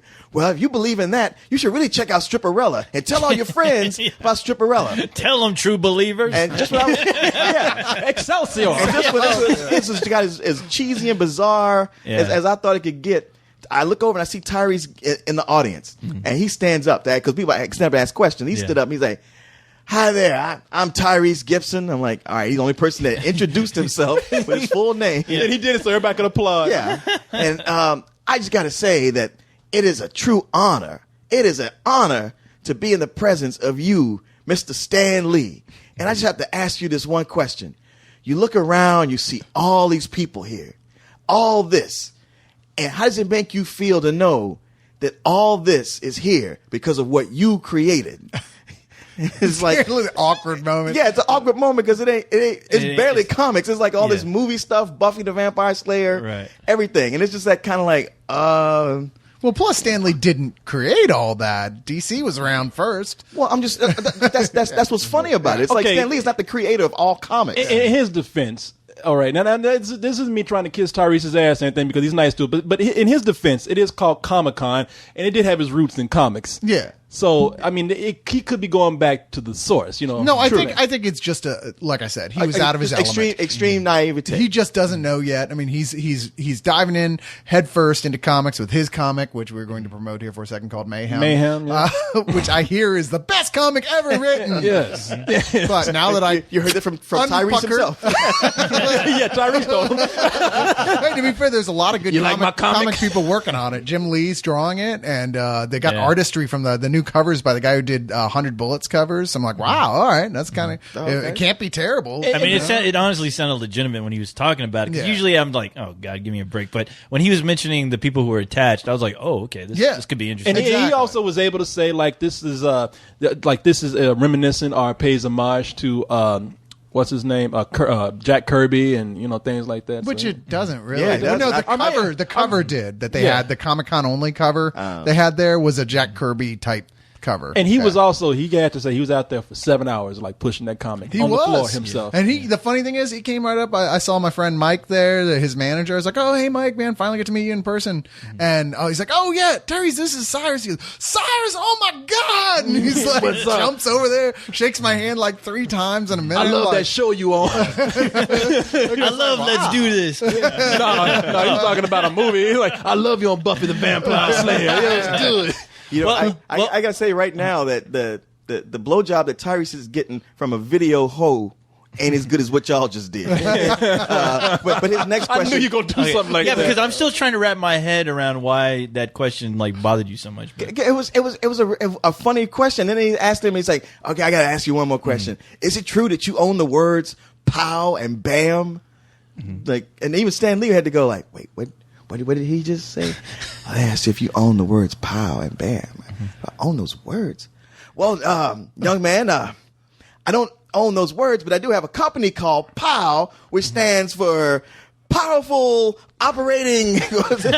and thank you for bringing that up. And people are going to think you a plant out here. If you think that's good, you should check out Stripperella. Which produces Stripperella. Find it at your local store. No, now see, I've even heard, like, there's all these urban legends and rumors that go around that he does own certain things like that. Yeah, I've actually heard that for before. Christ's sake. Man, we're not I didn't kissing his believe ass. it. Yeah, I mean, but nobody. I've heard that. But Yeah. I mean, I just say, Hey, believe me, I've heard way worse at conventions. So that, Like I said, he's new that to all really, this. yeah. He discovered comic books like a lot of people have in the last 10 years and went, "Oh my God, this is actually pretty cool stuff. What's going on now in comics?" And he dived in head first, and he's one of those guys that everything he does, he's like, "I'm going to do this. I'm going to own it and make it mine. I already know everything about it. Hell, I'm going back in time and starting reading 20 books 20 years earlier. Shit, I know more about comics than Stan Lee." man, really, I understand where you're coming from, but as a person, like I said, I don't read as many comics as you guys do, and I read comics, and these are the questions that You do. You do the stuff that we're going crazy about, and then eventually he'll be like, "Hey, can I check that out?" Yeah, you give it to me. I get the hand-downs. I'm the slave of comics and shit. You give me the leftover pork that you don't want to eat in comics. So you're like, okay, maybe this doesn't make sense. But anyway, I think Leon's just pissed off because I know Leon did have a comic book he was trying to sell called Mayhem, but his Mayhem dealt with a rabbit in a superhero mask. I don't think anybody. It looked like the bunny thought it from was Tricks. funny. I didn't think it was that cool, but sorry, dude. and look, Fine. I didn't realize that Tyrese Gibson was one of our sponsors. Dude, now on I Mayhem, apologize. Mayhem, he's gonna have like an arch villain called Leo. the spoilers will show up. See, Tyrese got Jim Lee and Cyrus got. If it means, I mean, and Cyrus got Lee Jim. Leon got Cyrus. To draw something. Hey, you ain't doing nothing here. If it means It's either you or Bo. I went out and bought the Fast and the Furious on Blu-ray this morning. Man, there you we are not trying to defend Cyrus too much. Of course, he wasn't in that one. No. What are you talking about? Damn. We were just saying, man, these questions just don't seem that crazy as you think they Well, we are. didn't ask him, "Why are you in all these gay movies the way you did?" See, I've asked dumber questions to people's faces before. And plus, I get the feeling that somehow maybe this was a setup. I really do think that probably was like Stan Lee asked him to be there, because he's like, "Hello, everybody, I'm Tyrese Gibson." He's the master of self promotion, and good for him, man. The funny thing is, That's I how didn't you even do know it. Tyrese had a last name. I thought it was just Tyrese. Tyrese. Yeah, Yeah. that's all I As you knew, say, man. him and Usher. Him and Usher. He's been hanging out with Madonna Smith, and Stanley is like, who's really hip with the kids today, huh? Well, Usher's not here. Oh, rats. Who else? Tyrese. Tyrese. But one of the highlights, we had 2 highlights at the convention. The first one, and these are in order, so I don't think we're putting one above the other, but the first one was, before we left, we had a guy on the site named Keith G. He said, you guys are going to be there, I'm going to be there. I would like to see if we can put together some sort of meet and greet at the Marriott Hotel. And I said, man, you know what? Go ahead and do it. Set it up, and I'll make a video putting up the time and date and other information. we said fuck no, but then Corey's like, "Fine, I'll pay you." There you go. Shit, just work with me. It's funny that it was set up at the Marriott before we got booked there. Yeah, well, that's why I thought, like, wow, this works out perfect. Yeah. So he set it up at this little bar and restaurant that they have there. And he gave me a little updates. He said, yeah, I think we're going to probably have about 10, 15 at the most there, but probably it's going to be small. But that's good. We get to meet each other. Right, and it's funny, we were getting dressed, about to go down there. We're running a little late, but it's like... We're thinking ain't that many probably Getting gonna be like- dressed. probably Are gonna you be dressed like- up as Batman? What do you mean? Cyrus trying to get into his Aquaman suit again. No, I was taking off the Aquaman suit, putting on. After He went down to the pool, had his Aquaman suit on. After our gay orgy, we decided to get dressed. And we're like, Corey and I were talking, like, it's probably going to be like 6 14-year-olds down there. We'll stay for an hour and then head over to Tyrese's party. And we walked down in the lobby. What, it was like 30 people? Well, no, 30? it started out with like close to 20 people. Close to, wasn't that many yet. Okay. But it was like close to 20. And I thought like, okay, this is a little more than we anticipated. But within the next hour, it amassed to over 30 people. Yeah. Awesome. It was a pretty big little gathering. Yeah. Big little guy. Big Yeah, we gathering. we kind of took over that whole area. Yeah, Oh, we yeah. took kind of. There was a point where they got everybody. Corey's like, "You stand over there. You go over there. No, get your ass over there." And he's like, "Film." He's like, "Now everybody scream at the top of your lungs. Let's do this." And we'll put that video up because I videotaped Oh, it. good. I'll And take the a video. whole place, like, there are all these people just eating dinner around us, and they're all like, "What in the fuck is going Yeah, on?" some woman had a heart attack. They had to pull the Heimlich maneuver on another guy who choked. Last It's funny. Corey's like, "All right, now you guys over there," pointing towards all the diners. And Are they're y'all like, ready? And they're like, What? "Who the hell are you?" But All man, right, maybe not you guys. they were really. I had a chance to move around, talk to everyone, at least for a little while, and they are some of the nicest Oh, people, it's just the man. sweetest people. Man, we had the best fans. I had a great time hanging out with them. Yeah, because we didn't look to let you know how cool this was to us. We didn't even go to the Tyrese's party. Yeah, we blew it off. Yeah, we Yeah. said there's no way we could leave this group. We look like dicks, and plus, why we want to go to a party where everybody's pretty much ignoring us when we have like an intimacy here with all these people. Yeah. Yeah, there was a lot of people. I don't want to name a whole lot of names, but there was a lot of. I'll name some of the names of the people who actually made a long trip to get there, like Santos. Santos traveled 6 hours to get Oh there. wow. Yeah, from Phoenix. Him and his mom- Not to Comic Con. just to to see us. Oh, really? They drove up from Phoenix that day, and I guess they were driving back that night. I mean, there's a point when they were like, "All right, well, we got to get back on the road." Oh, Yeah, wow. it was crazy. Santos, Badass. his mother brought him, and she's the nicest woman, man. And then there was another guy that we hung out with the whole weekend, a really cool kid named Chase. Oh, Yeah. Chase was awesome. Chase was a cool kid. Chase. Yeah, he's 16 years old, and him and his mom came from Orlando. Uh-huh. I mean, he got to go to convention too, but yeah, we just had. I want to say, But- I think I know who you're talking about. But his thing was, he told his mother, I think he knew we were probably going, and he told his mother that he wanted to go because it was going to be a big bonus for him to go and hang out with us if we were there. And so his mom did this really cool thing where she said, all right, here's your present. And she gave him this box, and the box was the pass, the badge to Comic-Con. And he said, like, when he got there, he's like, man, Comic-Con is cool, but I skipped these few things. They were cool things. Yeah, he had a chance to go see Inglourious Bastards. Yeah, that and the Oh, wow. director's cut of Watchmen and all this Watchmen, kind yeah. of stuff. And he said, but no, man, this is like my highlight of Comic-Con. Chase, here. I think I know exactly who you're talking about. Is he? He's dark skinned. No, Kid? Milano. wrong. White? Okay, never mind. Darker than me, Yeah. but Yeah, but not much. Is he white? He's a white kid. His mom's white, his dad black. yeah. Oh, then I think I know it's Real curly hair. Yes, Chase, that guy. Did you meet him before? No. Or just talked to him on the site? I talked to him on the site. He's really right. cool. kid. Oh, yeah, he's Yeah, I sent him 16. yeah. 16? I sent Okay. him a T-shirt. Yeah, We were like that formative growing up experience. This was like when your dad took you to Mexico when you were a kid. Yeah. Was this Oh. kid hanging out with us? We were like going to a bar and they're like, "Yeah, you got to be 21, get in." Corey's like, "Come on, man, this is like, this is a kid. We kid's got to cool. shoot. This kid's Oh, cool." yeah, that and is and bad. the guy's like, I'm "All right." I'm so happy to hear that. No, Chase is a fucking great guy. I mean, sorry, curse. Chase. I'll tell you You're this kidding. though. I'll tell you this though. yeah. He cannot hold his tequila. I tried.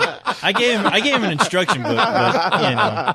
And he gets real mouthy with cops too. Yeah, he does. yeah, he does. yeah. I think he tried to fuck the jukebox at the bar we were at. Chase, you're too awesome. I wish I could have been there. That to being meet said, you. He's the a only, good guy. He is the only one of us who went home with a chick. So that's Okay, now Well, now it was his mother. To No, be that's a no. fair. No, That's disgusting. yeah, he did, and that was the next day. Yeah, Not that Corey didn't try. Badass. no, we were talking all kind of crazy shit. Hey, He's a I'm good on. kid. Yeah, no, he's got a mouth on him too. Yeah. So don't feel too bad for him. It's a good kid. I mean, I was saying things I thought would be bad, but he just laughing because he met this one. We're gonna get in the story later, but we met this one famous guy. And I kept telling him because the guy took a liking to Chase, and Chase he gave Chase his number and everything. I was like, yeah, Chase, that guy was gonna fuck you, man.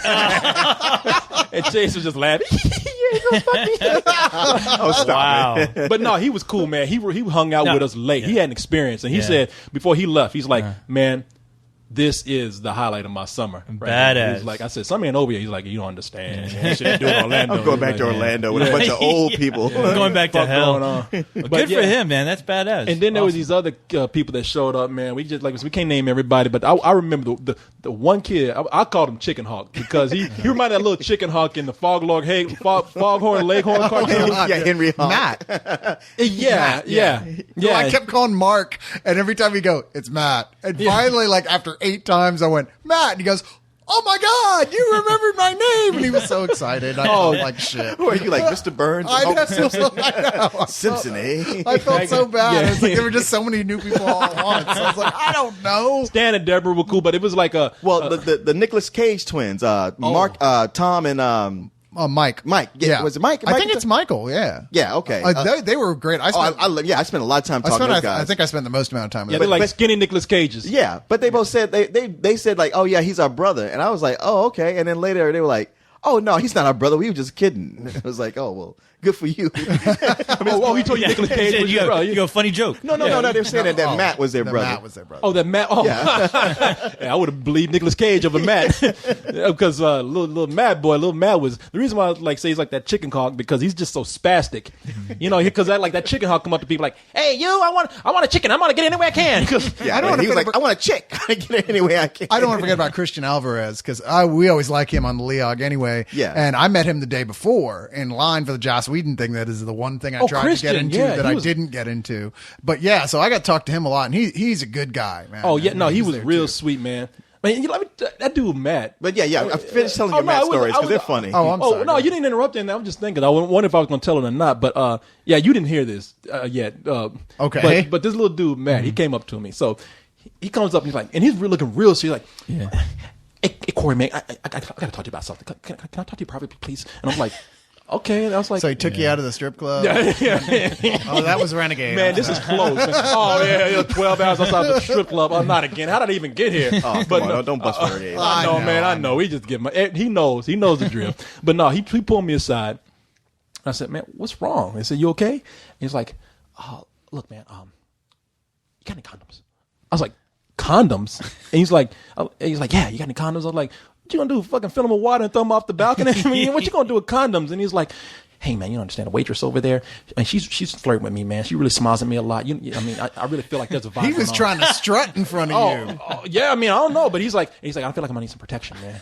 I was like, I told him, I said, hey, look, man, I was like, a waitress is pretty much a stripper who brings you food and has a top on. I mean, she's smiling at you for tips. It's true. If you do go home with a waitress, it's pretty much a miracle. Yeah. You should call the Vatican. In fact, I think you will get a stripper before you get a waitress, And if you do get a waitress, it's going to be like that 60-year-old waitress that works at, the kettle or something. No, dude, it's because you're a terrible influence on these kids. They're always like, man, I've had so much pussy, I tagged everything. These kids are like, yeah, I'm going to be like, don't blame Corey. me. That's true. They're like those guys who would come up to the best gunslinger and come on, draw. No, Except it's dick slingers. Although he did say, I had to tell him, man, look, that ain't true. Because he did, you know what? I was going to say he did, but he That's did. not true. But he Stop did, lying, kid. No, he did say, I don't know how we got in the conversation, but he's like, and I had to say, man, I need to stop putting this image out there. Because he's like, oh man, come on, you had more white pussy than anybody around here. And I was like, Oh, damn. and I was like, oh, come on, man. I was like, that's not true, man. That's the image you created, Corey. No, but so I tell him, I said, hey man, look, I said, because the night before I had to go get some toothpaste because I didn't have any, so I went down to I need a toothbrush, so I went down to that little area where we give our where we gave our luggage. Oh yeah, and I asked, and I told the guy, that area, yeah, the bell stand. because I didn't want to ask the front desk, and they were real busy. So I asked the guys, like, hey man, can I get a toothbrush? And like, yeah, you need a toothpaste and some toothpaste too. I'm like, yeah, he's like, oh, take care of you, man. The guy was real happy. He went and got me some toothpaste and a toothbrush. And my point here is that I want him. I'd say go and ask for toothpaste from the front desk, and they will send you to like this concierge area where there's a guy working. Because I didn't want him to ask a girl. I was like, you probably want to talk to a dude about it. Yeah. So he disappeared for a while, came back all happy and shit. And I was like, so you get him, man? And he's like, yeah. I said, did it work out like I said? And he's like, yeah, it did. Yeah, you know what? Actually not. I went up there and asked the girl at the front desk. I said, hey, I need some toothpaste. And she said, okay. And she started walking away. I'm like, no, okay, shit, all right, I need some condoms. she brought us some condoms back. He waited all night with those condoms in his pocket. He finally came back and he's like, fucking bitch, sit up here fucking smiling at me all night and didn't tell me I had a goddamn boyfriend. Fuck her, man. He's going to have those condoms for a long time. I think he was going to give them to me, too, or something. I was like, well, hey, if you want a real party, we can go fill them up with water. I thought when you first started telling the story, you thought it was like from last year when Spill was handing out condoms. Like, Yeah, you have some of shit, those Spill condoms I heard about? yeah, I still got a box of them. Pulled that shit out like chewing gum. And then there was one guy I had seen. I just want to mention his name real quick. Martin. This guy. Yeah, Martin F. Looked like Killian Murphy. Yeah. Oh, yeah. He really did. I was like, oh my Didn't he? God. I was trying to figure out, who does he look like? And then you said that. I was like, oh. And I wanted to tell him, because I don't know if he is or not, because and I recognize him now because he used to put up videos. And I was like, I recognize that guy. And besides looking like Killian Murphy. Yeah. And and finally when we were on the plane, when I was on the plane coming back, I was like, that's the guy that was making those videos on Spill for a little while. And he was a real cool guy, man. He was actually doing a lot of material. And he still comments on everything. Yeah. And I was thinking to myself, I was like, man, you must be gay, because looking like Killian Murphy, I would not be here hanging out with a bunch of nerds. I'd be out trying to get laid right now, which you could do. You know? Well, he was wearing a I hate Uwe Boll shirt. Yeah. Well, like I said, you know, man, I don't know. Turn man. off. Yeah. I don't know, but man, he was. I wish I had spent a little more time with him, because he was one of the first another one of people. those guys that I tried to talk to so many people, but I kept getting caught in the same 4 clusters. So there was like a small group of people I never really got to talk to, and him I barely got to talk to by the end. Yeah, I kept trying to dance around from group to group, but there were certain people that really wanted to talk to me, and so were kind of following me around from group to group. So I'd be with someone for 2 minutes, and then I'd turn around and be like, "Hey, Cyrus, I got another question for you." I was like, "Okay." Yeah. And finally, I had to go, "Look, guys, I do love you. I really enjoy talking to you, but I want to get everybody," and I didn't even come close. Yeah, I got to talk to maybe half the people. I just walked away from people. I think people kind of knew at a certain point. Like I was just walking away trying to cover everybody. And that guy Killian Murphy, but Martin, I did talk to him for a good while, and that's how I said, because I asked him, I said, hey, you know who you look like? He's like, Killian Murphy. I'm like, yeah. But no, man, you guys were real cool. And on that video where we show everybody, you'll see it's a big group. It's a little shaky because I was trying to yell too and everything. Yeah, but and you were also a little drunk. I was. we were knocking back those drunk cam mojitos. again? Oh yeah. No, I was kind of gone, man. But yeah, we yelled it, and then Chicken Hawk came up after he was getting condoms or something. He came up like, did everybody yell, let's do this already? And so at the end of that, I was trying to return the condoms, but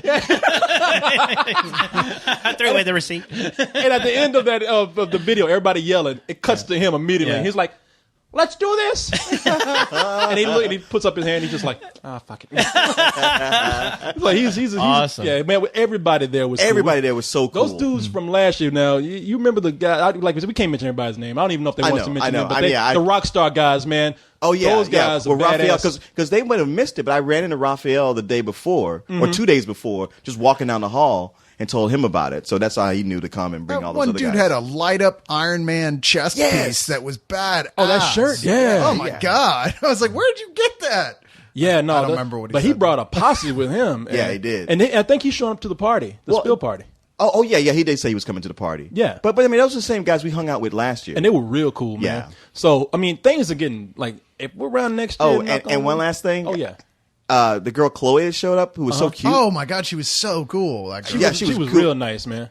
She showed up at the convention floor the next day. Just got to see her for a little bit. That girl had the prettiest feet I've ever seen. I'm not even like into Fucking feet. pervert. What I'm the not- hell are I'm you? just saying. Who you? Well, Quentin? she was pretty cute anyway you look at She it. had But these really, like, All right, calm down, Quentin Tarantino. Hell yeah. I think on the whole experience, I mean, we never fought among each other at all, which is amazing considering that Leon and I were forced to share a bed, and Yeah. Corey, of course, on his first. What's so class different bed. about that?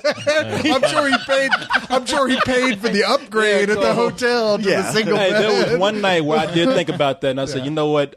Clint, my friend Clint was there, and I said, I'm going to go stay at Clint's place, and you guys can. Yeah. And then I couldn't get Chloe on the phone later. I don't know why. Stop But that. I swear to God, it was like sleeping in a room that from Coach, you know this. Remember that scene in Texas Chainsaw Massacre 2 when Dennis Hopper and Leatherface are dueling with chainsaws? Oh, yeah.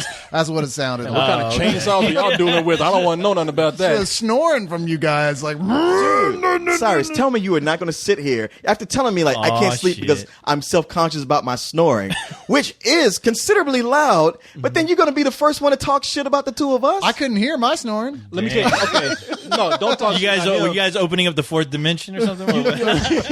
Crossing the streams. A train going through the fourth dimension? It's that kind of sonic power that would have made Venom just go squealing away. At least I snore like a chimp. Man, let me tell you something. I don't know how much I snore, and I doubt you ever heard me because I was like, I don't know. I mean, You I doubt heard that you. we ever heard you? Trust me. okay, we a bunch of snoring motherfuckers. Yeah, Let me tell you yeah. something. All three of us. I know all three. Because I tried to go to sleep, and you two are some bears snoring motherfuckers, man. I mean, What is with the two of y'all? We clearly all know that all three of us snore. But last night I couldn't sleep at all. But I don't have know to hear why. mine. But last night I couldn't sleep at all, so I heard y'all all night, and you were like, that was y'all, You man. guys ought to take that shit to Vegas and have I a mean, show y'all with the Blue making Man. noises like they didn't even sound like snore. Y'all like Wookiees and shit at one point. I was like, and you sound like a chainsaw. yeah. You really Yours do. is I mean, like volume. Sheer Yeah. volume is like so loud. I mean, it's a steady hum. You sound like a dump truck dropped off the Empire State Building. I really want to come over there and like put a pillow over your faces and just shut up. I mean, shut up. Cyrus is like a Bigfoot with a deviated septum. but you have a cross between a chainsaw and a jackhammer. Well, I already have a friend that has you all beat, so don't worry. And it's you. I don't know, No, it man. ain't You me. weren't there. It's a buddy of mine. And I'm sure glad I wasn't somebody sleeping on either side of our room, because I guarantee you. I'm sorry. You know you snore loud when you get a whole train of people having to look over. It's like going, what the fuck is happening over there? Yeah, no, because okay, obviously I can't hear me, y'all can't hear y'all. Yeah. So, but there was one point where I was going to bed later than y'all, and I was trying to sleep, and I don't know what I was hoping to accomplish with this, but y'all kept snoring. I finally got up and just looked in your direction because it was dark, and I put my fist down on that desk, but that lamp was on. Are you And I serious? just stared because I was trying. I don't know if I was trying to break y'all's rhythm or whatever, but I was like. You're trying to. And I just stared. I was like, I don't He's know. trying to do his scanner's ability. Corey was trying to conduct this awful orchestra. I guess. I don't know. I thought like maybe like a bump would like break your rhythm and you slow down for a little bit or so. I don't know what I was hoping on, but I just finally just had to like lay there and just eventually get so tired I fell asleep. I would have just sorry, smothered I him. think That's what I said. I tried to go there with a pillow. You know? Yeah. I just think complaining about people snoring is just really gay. Look, if you sleep, you just go to sleep. What? What? I don't know, man. Y'all, Believe- I both y'all tried. motherfucker was snoring as loud as possible, and I still went, shit, I'm going to sleep. Yeah, I but don't you care. sleep through anything, Yes, man. I do. See, You this know guy something? spends. I got 5 minutes, and he's standing up in the middle of a rainstorm, and he's passed out cold. You're like, dude, what are you doing? He's like, why are you waking me up? I got 2 minutes left. Yeah, y'all over there snorting and farting and shit. I'm sure all the listeners right now are going, wow. Yeah, I don't envy house cleaning. You know what you guys should do? Just fucking record that shit, and we should like bring in like one of those meter readings, the decibel reader, and see And in case of- see who wins this Now contest. they're waiting for us to say some gay shit. You know, I even tried to stick my dick in your nostrils and it didn't work. Nothing worked. My penis got stuck in your nostrils. It sucked me in. Yeah. You're But better no. than my girlfriend. No, but see, before we move on to the big thing that was cool for us, I have to say that I was the last one to go to sleep. So y'all exaggerating my shit right here. Not the You weren't last always night. the last one to go to sleep. Not the last We were night. there for 4 days. Well, no. The last night he. We're going to be passed out discussing before this for us. 4 days if you guys keep going on. Yeah, he slept later than us too. Yeah. Oh, that's right. Yeah, last night he was like came in conk, and then he was still asleep 2 hours after we were up. We're like, damn, maybe we should Lies. wake him up. And we wake him up, and he's like, oh man, y'all didn't need to get up early. Didn't I tell you the checkout time's not till an hour later? We're like, oh Because a lot of times motherfucker. I would catch you snoring early in the morning when I woke up. Okay, I'll take that. But every night y'all in bed earlier Oh, than I but was. you think you only was snoring in the morning? You don't think it was a possibility you were snoring before I woke up? I know Then for we a fact woke I up could and- not snore past the hours of Right now, 5 a.m. right now, all I'm picturing is you guys all sleeping in the same bed, like the Three Like the Three Stooges. Stooges. With the feet, yeah. You got Leon in the middle with Corey and Cyrus's feet, like, and you guys are snoring. The sheets are going up and down. And you know what? We're wearing those sleep hats that people, those pointy hats that Yeah. people sleep in with the tassel at the Yeah, end. exactly. Oh and we're wearing those gowns Quiet, to you child bed. ahead. I'm trying to sleep. Like you know, the Three Stooges didn't wear pajamas. They wore Yeah. those gowns, like Yeah, those, what was that? those one-piece dresses to bed.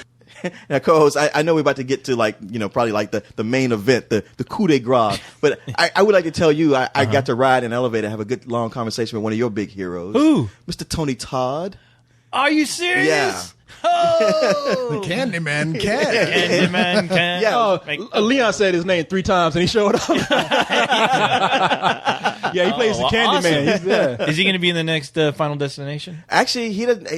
He was out there. He's looking for work. Oh, really? So I guess oh, not. Man. So, well, I don't shit, know, I'll give him something to do. Things might have worked out for him. I mean, And then the next day we saw him serving nachos. with a hook hand. Would you like jalapenos? I don't want to make him sound like Broke Joe. I mean, he had just been on Broadway, yeah. but he said he comes out to San Diego Con because it usually turns into some work for him. I guess he good said for to him. let people know, hey, I'm still out here. Yeah, I always dug him in Night of the Living Dead. Yeah, Tony Todd is cool, yeah. man. Yeah, Candyman no. and Final Destination. He's got such a great voice. Well, you might meet Yeah. some celebrities, like especially in an elevator, like they might talk to you like, okay, I have to, but let me make this quick and smile and get it over with. And we stood around talking for about 15 minutes. That's fucking I mean, cool, he was a really cool guy. Did you guys do you guys have any more stories like that? I was going to ask you if you guys had any like intimate. I think he moments. does. Yeah, they do. One of them we Just want to accidentally ran save into for something. Leog. Okay, yeah, we got because a it big one. doesn't really have anything to do with this audience anyway. Okay. It's like much more comic oriented. Yeah, Okay. yeah, Yeah, but- our but big you'll wanna know story. that one. Our big story is for is Leog. this who you guys got to hang out with and get drunk with? We got to, well, yeah. Yeah, but we'll talk about We got to that. hang That'll out- be coming out on We got to hang Friday. out with two big people. Man, that guy, that's a Leog story. Yeah, we'll save that for that. Was Jeff Johns one of them? No. No, I got to meet him, Nah, I talk don't to him care. real briefly, but that was about it. So. Well, okay, so this is the highlight. Now this is the one. Hold on. This is the story right here where everybody's gonna be like, "What the fuck? That's it? That was the highlight for you?" But for us, it was. Well, it was funny because when y'all came to me, you're like, you won't believe what happened, and they tell me who they're hanging out with. I'm like, who the fuck is that? honestly, like you having that "who the fuck is that" reaction almost makes it that much sweeter because we're just that much more into this guy. Right. But go ahead and tell them. All right, so basically, when it came to eating dinner on the last night, we kind of got separated. And Corey's like, oh, maybe at the pool, get something to eat. And I get down there, they aren't serving food. But Chase is down there just hanging out. Yeah. And I'm just telling him, like, Chase, man, I'm hanging with you. I got to get something to eat. And he's like, well, let's go to the Seaport Inn Village. He takes me out the back, and there's this whole beautiful walkway right on the water. The sun is setting. They got these great little shops and everything. I was like, man, this is awesome. If I'd known this was here, I'd have been here every day. Yeah. So we get out there, and you go, you get your food, and you meet up. And he was getting Mexican, I was getting Greek food, taking mine a little bit longer. And I'm coming out there, and he's at our table, but there's this older woman there. It's like probably in her 60s, sitting there with him. I don't even get to find out what the story is because I get a call from my buddy Shannon who's like, hey, I'm on my way. How do I find this place? I'm like, I'll talk you in. I'll come out there and walk you in. And actually, I looking back at Chase. It's like, oh, okay. He seems like he's all right. She's not going to attack him and do nothing. Yeah. And I get him over there. And You come back, she's got a tongue in his mouth. and then I'm going back to sit down and finally eat. But then I get a call from Corey needing the same thing. Like, hey, where you at? How do I get over there? I'm like, all right, I'm going to come walk you back over here too. And the two of them sit over at a table with some other friends. And I go sit back over there to join Chase. And by this time, her husband has come up too. And he's sitting next to me. And I'm looking at the guy. And my first thought is, guy looks kind of like Captain Kangaroo. But I know that Bob Keeshan is dead. But I just, like I've already met his wife Betty, and they're like, oh, this kid Chase, he's great. We just love him. And I'm like, hey, like, what's your name? I'm like, so I say, hey, my name's Leon. Shake his hand. He said, oh, well, hi, I'm Chuck McCann. And I'm like, Chuck McCann, and I'm just like, from the Far Out Space Nuts, Chuck McCann. And he's like, yeah. And I'm like, can you hold on 1 second? Because my best friend is right here. I have got to bring him over to meet you. And I go to Corey, and he's sitting with all these other guys. I'm like, hey, come here. You're not going to believe who's at my table. You got to come meet this guy. And everybody's like, what, we can't go? I'm like, you guys don't know who Chuck McCann is. And they're like, and even Corey's like, no, who's that? Yeah, I was like, Chuck McCann. I'm like, hello? Yeah. I said lunch, not launch. Far Out Space Nuts, Chuck McCann. And I got up. I shot up. My shoes were still up on the ground. I shot up so They all fast. got up and ran over there. Yeah. But Corey, he lit up like a Christmas tree. Okay, so the guy who's famous for saying, Yes. I said Launch, not launch. Yeah. Kids, you don't know what we're talking about, but No. look up Far Out Space Nuts. It was pretty much the space version of Gilligan's Island. I used to watch it too. I just didn't know that's what the actor was called. Well, he did a lot of commercials. He was in a lot of 70s TV shows. Yeah, I remember him from some of those commercials too. Yeah, What I on his did not know website- is that he was the Sonny the Cocoa Bird voice. Right, yeah. The Cocoa Puffs bird. Oh, he no was the voice shit. of this Cocoa Puffs bird. wow. You see those right guard commercials where the guy would be on this side of the shaking Yeah. of the medicine cabinet going, "Hi, guy." But he'd been an actor since when he was 6 years old in puppet shows. He was just one of these character actors you saw on TV all the time in the 70s. Wow.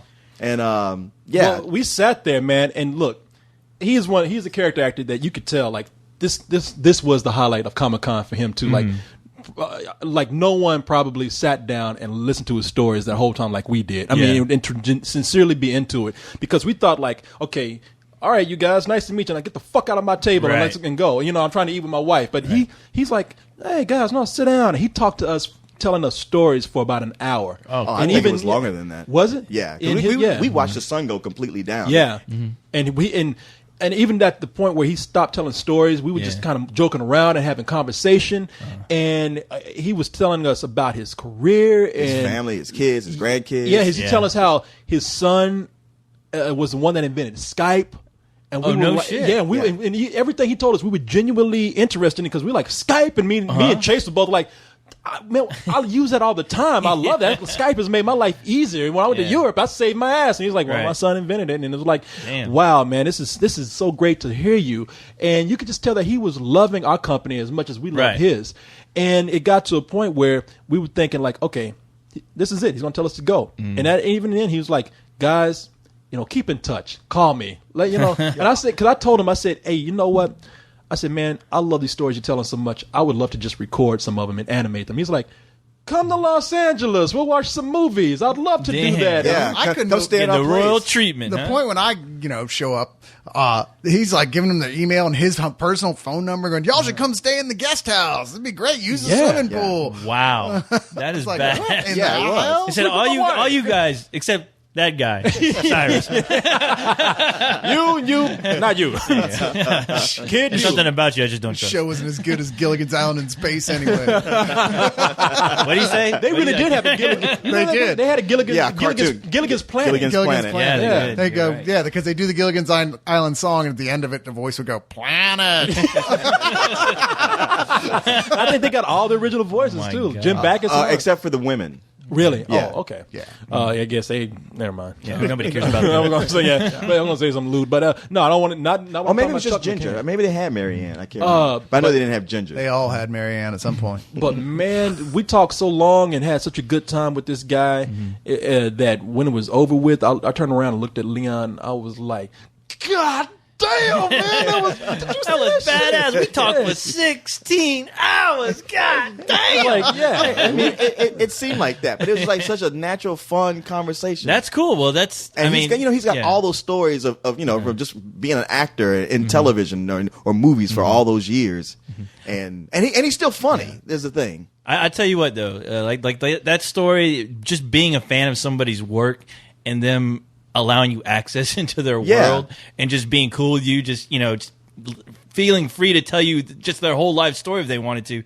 and knowing that you're into it. That's probably one of the greatest feelings of being a fan and meeting somebody that you at least know or somebody you looked up to. At some Yeah, it point. really is. I mean, wow, that's fucking badass. It's a great story. Yeah, no, it really was cool, and just to see somebody so genuinely interested in having you there, and because you really get the blow off from a lot of people at these things. Oh yeah. And the icing on the cake, he fucking invited you over to his Yeah. place. But see, that's the thing about Comic-Con. Everybody comes there and you're on a panel, and even some of the most obscure people start to feel like, I'm a star again. Right. And sometimes they would just say, hey, it'd be nice, but they're going off trying to go get a drink and Right. try to be part of the in crowd. Yeah. And this guy, he's older, he's 70-something, he wants to go home early, but it's one of those things where you could tell, like, hey, I have an audience here. They Right. appreciate what I do, and I haven't probably been able to tell these stories in a while. I'm going to soak this in as much as they are. Well, I'm sure he was just like, these seem like genuine guys, and the guys I can hang with. So that's cool. Well, I could tell he was shocked by my reaction because when he Yeah. said his name and I realized who it was, my eyes got huge. Yeah. and he was kind of making fun of me for that, but I was like, I don't care, man. I'm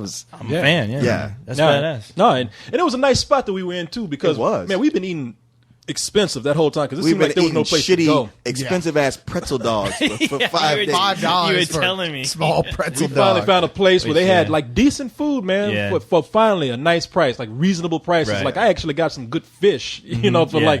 like about $10. You know, what I mean, it was like, yeah, man, it was Awesome. that last night. Everything just seemed to fit together, and then we all found this bar where they had a nice happy hour. Oh, yeah. You remember that? Because Yeah. you were the one that knew about it. Or Yeah. was it you? Well, Cyrus and I had gone drinking at a wine bar across the street from the convention, and we had like the best waitress in the world. Yeah, she was so cool. She was really sweet, and she just talked to us, and she told us about the place.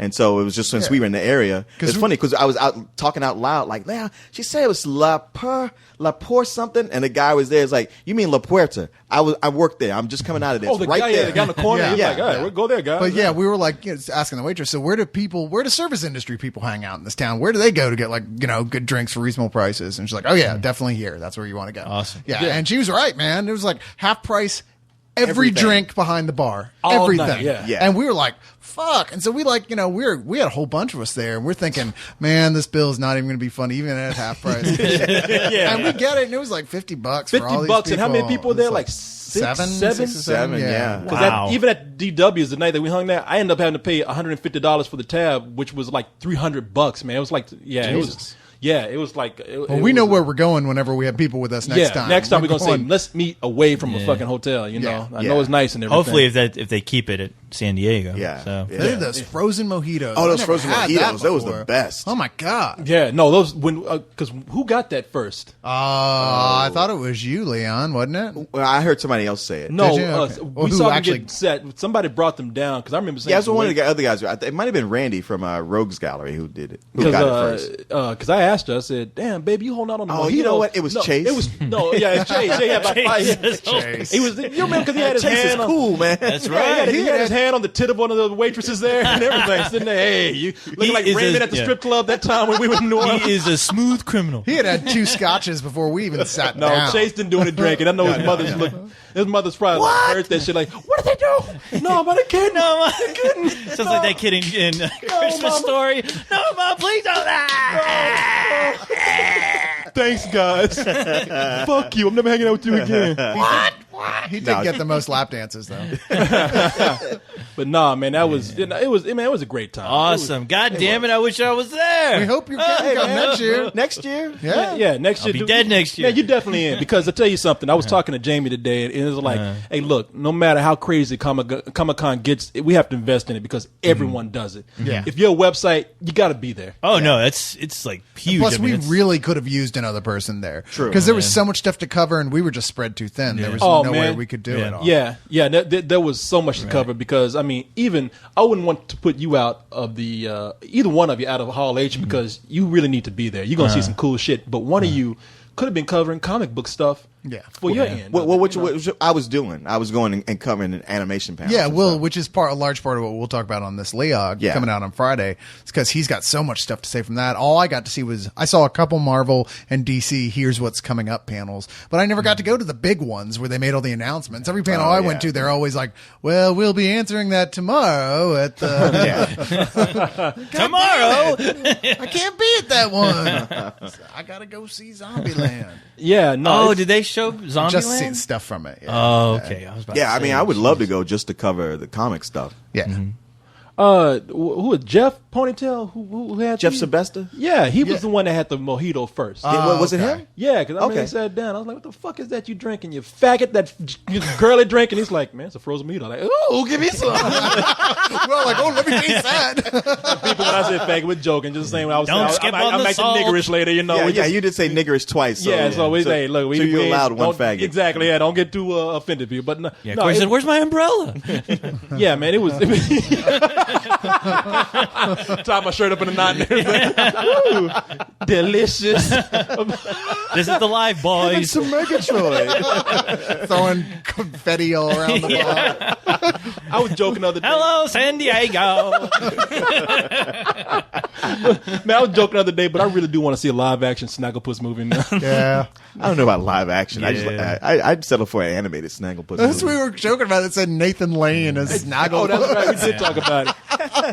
I want to see like a Snagglepuss like Howard the Duck type film where he just gets thrown out of his universe and into the real world. Although there's a Queer Tell Duck us. movie, and it's not bad. Oh yeah. A queer duck movie. You never seen Queer Duck? No, what channel is that on? Well, it was on Showtime, but it started out on Icebox.com, one of those cartoons. And it was queer. It was queer. J.M.J. Bullock, who from I forgot that show, but he was the voice of Queer Duck, but he had his pals by Bipolar Bear, who talked like Paul Lynde, and Oscar Wildcat, and Queer Duck. His life partner was Openly Gator. See, I thought we said it was offensive. No, but it was. I mean, it was all. It was a gay written cartoon. It was very pro-gay. It's hilarious. Yeah, and this is Icebox. The people who brought you Mr. Wong. Yeah. Okay, yeah. But honestly, when Icebox went down or lost, Showtime picked it up and they used to run them on there, and they even made a Queer Duck movie you can buy on DVD. Okay, all right, that's cool, man. Hey, I love that cartoon. You actually have a question? No way, man. The music's playing. You gotta answer the question. Yeah. Rock it and rollin'. It's on. Rock. Rock. Whoa, whoa, whoa, whoa. Rock and roll. Rock. I always think it's funny when Corey does it. Yeah. 'Cause I got the rhythm. If I can feel it and you can't. Oh. Sorry. It's going through my bones. I think that's your phone going off in your pants again. Look Sorry. at Coles. Yes. The juice is buzzing in the box. Jesus loose. You mean and the woman chases that blues singer? Yeah. who was putting that soundtrack in there, and the scene starts out with him. yeah. He looks up at Patrick Warburton. The juice is buzzing in the box. And he keeps telling him, I can't help you when this film starts. There's only going to be one take, and one take only. Can you do it? He just gets up like, gosh darn, I told you already. I'm ready. It's like we need to use that sample for our show sometime. Okay. All right, whatever. I never saw that movie. Are you serious? No. Oh my god! See, we gotta you fix love that. this movie. Oh, yeah. we got to. You know what? It's one of those movies where we need to like watch it somewhere with a lot of people and have some Well, drinks. you were like some talking martinis. something about Ooh, that. perhaps at the Alamo Draft House during the spill party. Well, they said that we could show our own thing at the Alamo Draft House, but I don't know. It's Well, early that's in right. the We want to show morning. clips of all our old stuff. Oh, before we get into the email, just to let people know, I think I have finally a little itinerary for the party. 10 a.m. to 1, we will be at the Alamo Draft House having sort of a brunch breakfast type thing. There will be pastries and fruit and coffee and whatnot served there. Thinking about bringing, I'm trying to work. People go to Alamo Draft House to drink beer. That's what I'm trying to find my way around. But Okay. early in the morning, they'll have to staff it. Yeah. And that's going to be a little bit more money. Ooh. So, Why don't we just set up a table and try? Well, with bringing our own stuff? bring it on beer. It is early enough to where we could probably do Well, that. nobody's Cyrus is going a to drink. bartender. Nobody's going to drink beer from 10 to 1. Make his Nobody. ass work. Yeah. Yeah. I'm just saying to set up breakfast stuff. You could just set up a table with like donuts and pastries and shit like that. Well, they got a package deal. I can't get around. Oh, it. do they? Oh, Yeah, I see. they're already cutting me a deal with this thing already, and it ain't cheap. So Because I'm not bartender in this party. What the hell are you talking about? Trying to make me work twice? I know, yeah. we would have had you alive. Let's do this, Yeah. but you had drinks to make. I got a question for Cyrus, but hey, first, can you make me a mojito? Yeah, exactly. So people, it's going to be from 10 to 1. This is like spill brunch going on, and at this place, it's going to be kind of cool because there we'll be able. I think at the beginning, like around 10:30, we're going to start going through like the history of what we did, show some old clips and whatnot, and sit there and talk to people and have a good time, and then around 11. Then we're going to do the live recording in front of everybody. So, and we'll be able to take questions from the audience and whatnot. right too. on. Yeah, we'll have a PA system there, so we'll be able to do all kind of cool stuff. And so after that, as you were saying, Leon, now it works out kind of cool because I didn't want to do it that early at first, but you're going to be downtown already. So for people who want to see Austin and you haven't seen it before, you're in the middle of downtown. You probably got a parking place. Go and see some of the stuff that's nearby downtown. Yeah. Yeah, you're going to be on 6th Street already. Just kind of spend a little time. And then around, I guess, 7 o'clock is when the party's going to start. I was going to say, because that time in between is also known as Cyrus's nap time. 10 o'clock is early. Okay, now first off, this is going to be at the Alamo, the Ritz The location? Alamo Ritz The location. downtown okay, 6th wow. Street Yeah, location. 6th Street location, Alamo Ritz. I'm going to write all this down anyway. Alamo Ritz. So people just be prepared to get up and make it a whole day. Come there. You can get there at 10:30 if you want to. 10:30, 10:45. I don't care about people walking in late. Just be there by 11. What day of the week is this again? Saturday. Saturday, okay. Monday. Saturday. Be there. But so at 7 o'clock the party's going to start. I got a nice DJ lined up for it who really knows how to like work the house. DJ Scratch and Sniff. DJ Scratch your ass. but DJ iPod.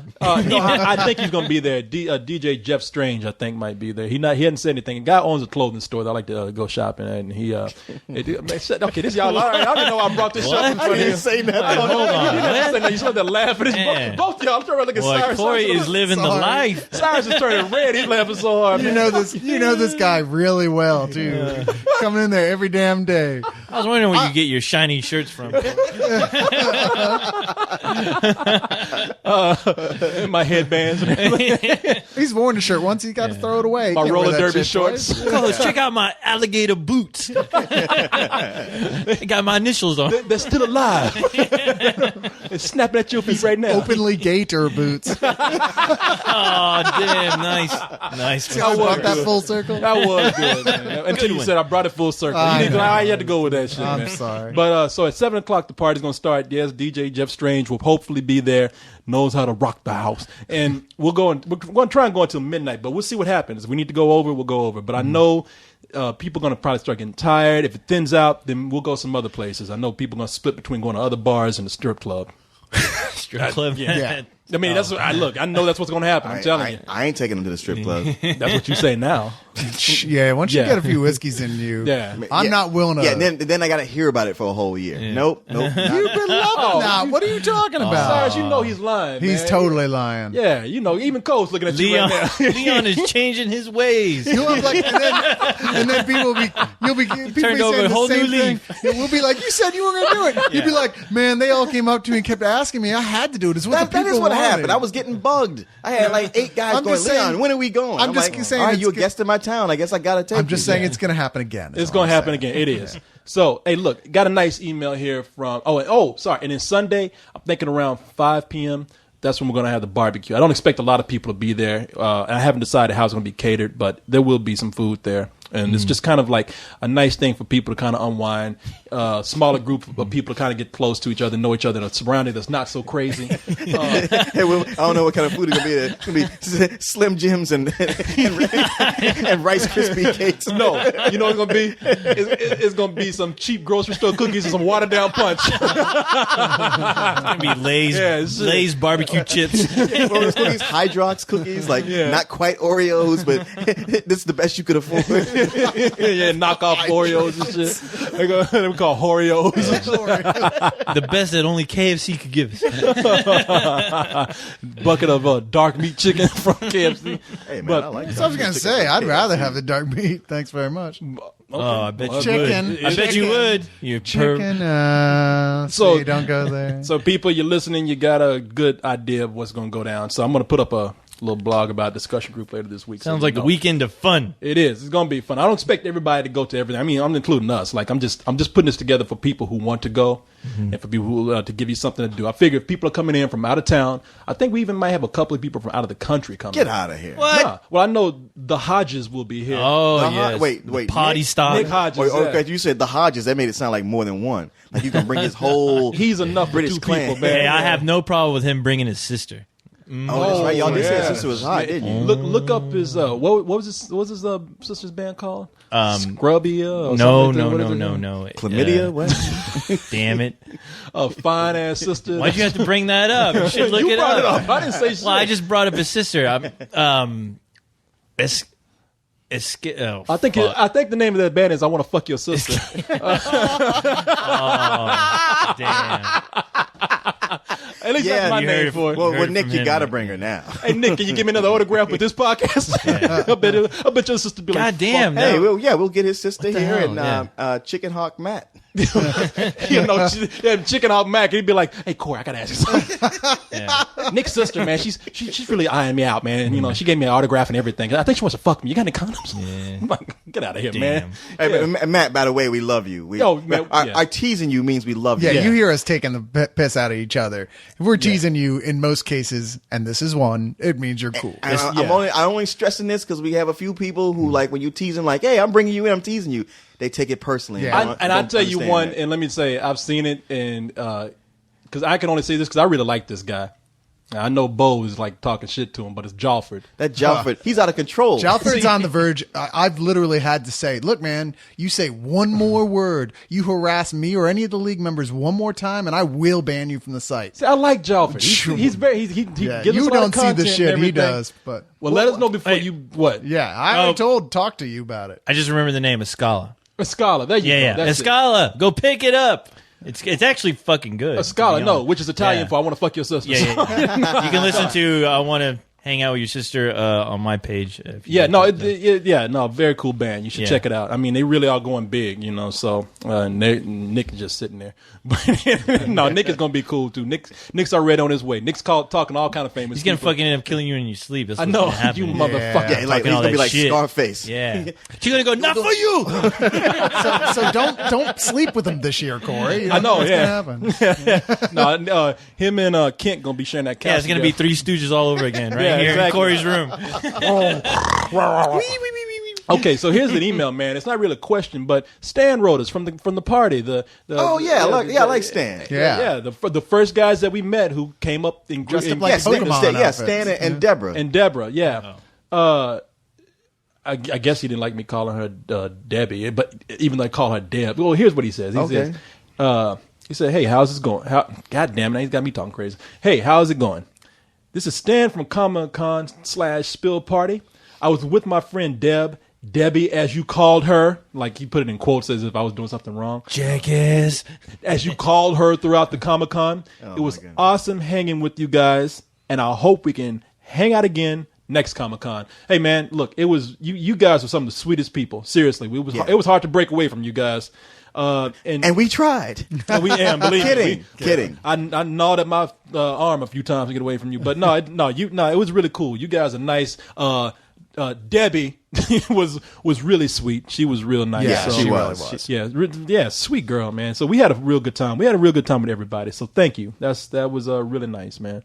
All right, so here we're gonna ask you just 2 questions before we go. Make them quick, and then we're out of here. That's good because we're getting on the 4th hour here now. I know. I tell you, that's what we want to get. We're on the cusp. Let's see. It says I think it's already Comic-Con of next I could have seen. That's right. Yeah, we'll see Stan in 24 hours. Yeah, I could have seen the entire Comic Con by the time this thing ends. Okay, let's see. This is from Phil. Question for Let's Do This. What are some movies that you had low expectations for, but when you came out of it, you loved it? For me, recently, it was Up in the Star Trek movie. Really? You had low expectations for For Up? Yeah. For Up, yeah. I was like, Both that's of a those Pixar film. They never made a terrible movie, you know. But the worst movie they made was Cars, and even that I wouldn't say is like some old bullshit. Yeah, you know? I mean, Star Trek. I can understand just because you might be worried. Well, they're gonna fuck it up. Yeah. but Up. But we're not here to criticize him. We're Yeah, here we to are. list ours. Fuck you, man. What's your problem? I say Fast Answer and the Furious. fucking question. Yeah, Fast and Furious. The most recent Fast Yeah, and yeah, yeah. Furious. I did have to not agree. Really thought it was going to be terrible, and we were like, "Wow, that was a lot of fun." Right. Yeah. I was expecting that to be a complete shit fest, like straight to DVD bullshit, and I was like, wow, all right. Yeah, I'm you know pumped. what? Yeah. I was ready to race. I went and bought the shit on Blu-ray this Yeah, morning. you did. And not to start all the shit all over again. Remember when that movie sucks? I didn't see it, but it sucks. But Ghost of Girlfriend's Past is one of those ones we all enjoyed the hell out of. Hell yeah, that was Queers. That was definitely one where I was like, I don't want to be here. It's like I hate this movie before I even see it, and then after it was like, wow, I want to go see that again. You It was never- so funny. I You never refuse to can see tell. anything with girlfriends in the title. That's not true. I've seen your porn collection. Well, that's different. I'm trying to think. I'm trying to see if there's any small movies that I have seen. But you're right. Fast and Furious is one that got me. Even though I didn't like it as much as you guys. I mean, we all thought it was going to be bad. Yeah, We thought it was going to be horrible. terrible, and Yeah. it was fun. Just like Heaven's another one. We're like, wow, what a Yeah. surprise! Star Trek, I won't say that I had low expectations for, so that doesn't even count. But I wasn't as excited about it as other people going in, and I definitely wasn't expecting to like it as much as I did coming out of it. But there you go. We answered that real quick. We gave one answer. Yes, we did. All right, and when we will do. Did you pick up Green Lantern? Yes, I did. So you haven't seen it yet? I haven't. Oh, okay. I bought all 3 movies this morning. I was in Target for 20 minutes trying to decide, well, I should get this. What was the third movie? The first and the fourth Fast and Furious. Oh, I see. And I had the Spectacular Spider-Man in my hand too, and I'm like, This is getting ridiculous. Is that out the complete The First season, yeah. Oh no shit! Oh, and here's the thing with Target has a deal with the Fast and Furious. If you buy the fourth movie and any one of the other three, they give you a $10 gift card. Oh. So I'm like, well, okay, now I got this $10 gift card. I can go back and get Those Spectacular sneaky Spider-Man. bastards. That's how they get you. Why don't you do it just right then? Just check out, then walk back in, get it, and do it. You know what? I should have held it with me, but I was like, I don't know how they're going to be about this, and who knows? I might find it for a cheaper price online. or That's something. true. Let's see here. This is a question from Galore. And Pushy galore. she, I don't know what this is, but they say, I got a chance to see the new film Orphan. Yeah, and it looks like it. I'm looking at this picture and I can't tell. I got a chance to see the new film Orphan in theaters. Now, while the movie was pretty much a cut, copy, paste of all the other creepy little girl films ever made, it had possibly the weirdest twist ever in a film that I have ever seen. Ever. I'm not going to spoil anything, but I'm guessing it came from the director after he huffed some pixie sticks or something. Wow, this is the second pixie sticks reference. I didn't even. Isn't that weird? Earlier I was talking about sniffing pixie sticks and Yeah, it is and To be fair, you're asses. always talking about sniffing Yeah. pixie sticks. Yeah, it does come up a lot. Yeah. it does. Wow, I guess I got a problem. Off people's I need some help. off of you in asses rehab. on top of that, which He said, Yeah. I mean, it was guess- weird. So, okay, so I was about to begin to say, like, what's the fucking question? So he said, here's my question. What was the greatest film twist you've ever seen?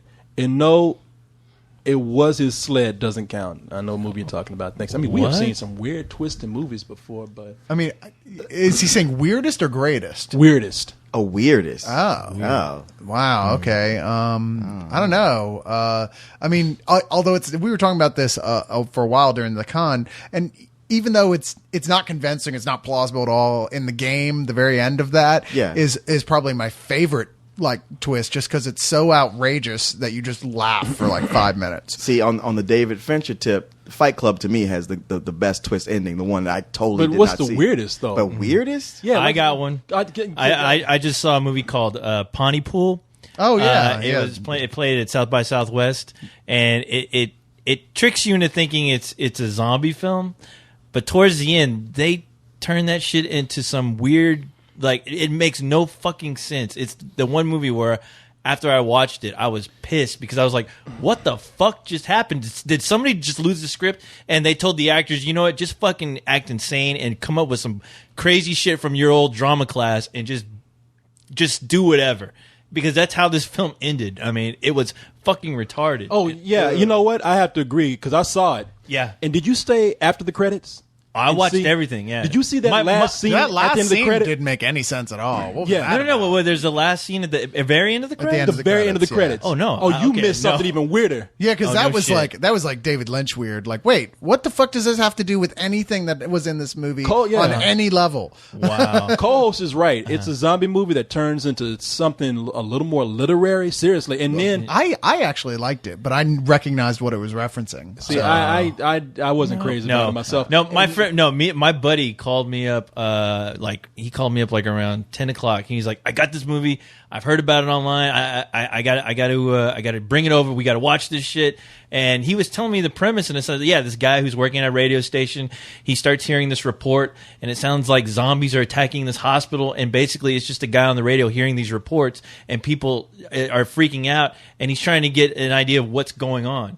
And it's like a zombie outbreak, but from the point of view of somebody hanging out in a radio station, just trying to make sense of these weird reports. Well, that last shot at the end, it's almost has, like, I don't even know what it meant. It's almost like an in joke with the director, and you really have to kind of do the homework to make sense of it, or he's just fucking with the audience. No shit. Yeah, bro. I was fucking. I wanted to. no sense. I wanted to fuck. If I had legs, I would have kicked him in the fucking nuts for getting me so into this film, because it starts off pretty cool, and then once you start to realize that, wait, these aren't zombies, and this is.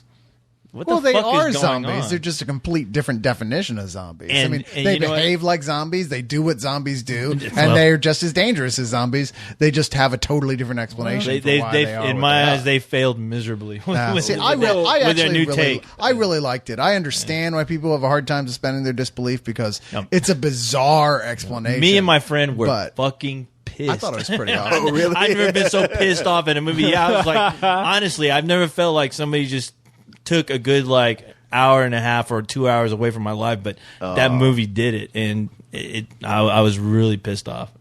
But I hear there's another movie coming out with the same exact premise, but it is zombies. Maybe it'll make sense. Yeah, and hopefully it'll make sense. But apparently, Bill Moseley's in it. I don't know if you. Bill from House of a Thousand Corpses. Yeah, a buddy of mine told me that there's another movie. I don't know if it's come out yet, but it's the same premise, but it's with real zombies. So.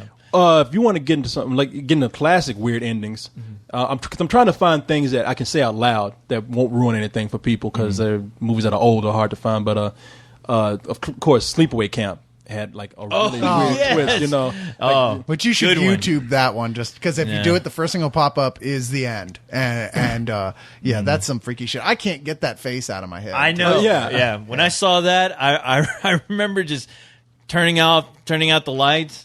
And I still that face was just embedded in my fucking head, and it creeped me out. I couldn't shut it down. I couldn't shut it down. For it scared me because of that. Yeah. And co-host, I think you and I talked about this movie. I used to see some shit on HBO some nights that would just it was weird, and I was this horror anthology. Where this kid was telling his dad was telling his kid all these little horror versions of fairy tales. And something. Yeah. And at the very end of the movie, like I guess he was telling his kid, "Don't be careful. There's something under your bed, or be careful. Don't let the bed bugs bite, or something like that." Yeah, the kid was worried about a monster being under either being in the closet or under his bed. I can't remember. But at the very end of the movie, the guy's like, you go to sleep now, and I don't want to hear another word from you. And he walks out, closes the door, and the kid, like, he's like laying in bed, and he opens up his eyes, and there's like this weird troll, like on the ceiling, like just looking at him, and it looks like somebody just taped up a fucking toy to the ceiling, and It's the thing, a puppet. it's a puppet. But and like it's like the tape just kind of fell off the ceiling, and the thing just drops. Yeah, and you hear the kid go, "Ah!" Yeah, and then because What's this movie called? We Got Nothing? Because it does. It like pans across. It's in the ceiling because the kid looks up and pans up, and you see this little puppet body, and then it's his head, and it kind of shaking the puppet so it moves, and it's got this big crazy grin with all these fangs on its mouth, and it's like. I'll find the name of it. I'll put it on the comments because I want to say they're getting ready to play it at the Alamo Draft House. Oh, really? Their weird find the name of that. Yeah, and then that Terror shit, Tuesdays or something like that shit just drops on the lens of the camera. Yeah. The camera goes toward the kid. And then the last shot is that dad looking at the camera, and he's like, nah. Yeah. It's like I shot the dad just going, nah. And you hear this like music. Oh my god. And it's like, I remember seeing it, I was like, what the fuck was that? It's a fucked up, it's a crazy ass film. They like take, of course, the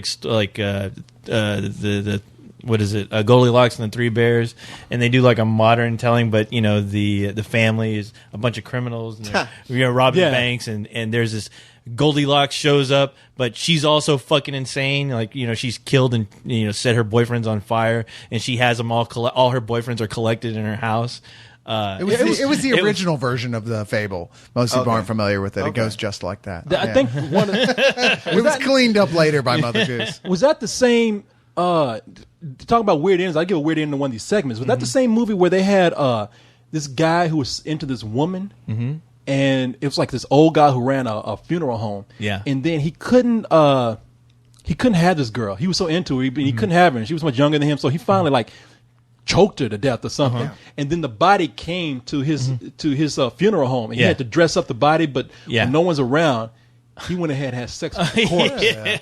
And then and so the girl was buried and everything, and he had this thing where he just hated his wife, and his wife put on too much. The whole thing was where she put on too much makeup and trying to attract him, and so he just flipped out and killed her in the bathtub. And then finally, when he was thought he had gotten rid of one problem and he was ready to move on with his life, he gets pushed down some steps, and the thing that pushed him is this little demon kid. And what it's I think early in the short they showed this thing being birthed from this corpse.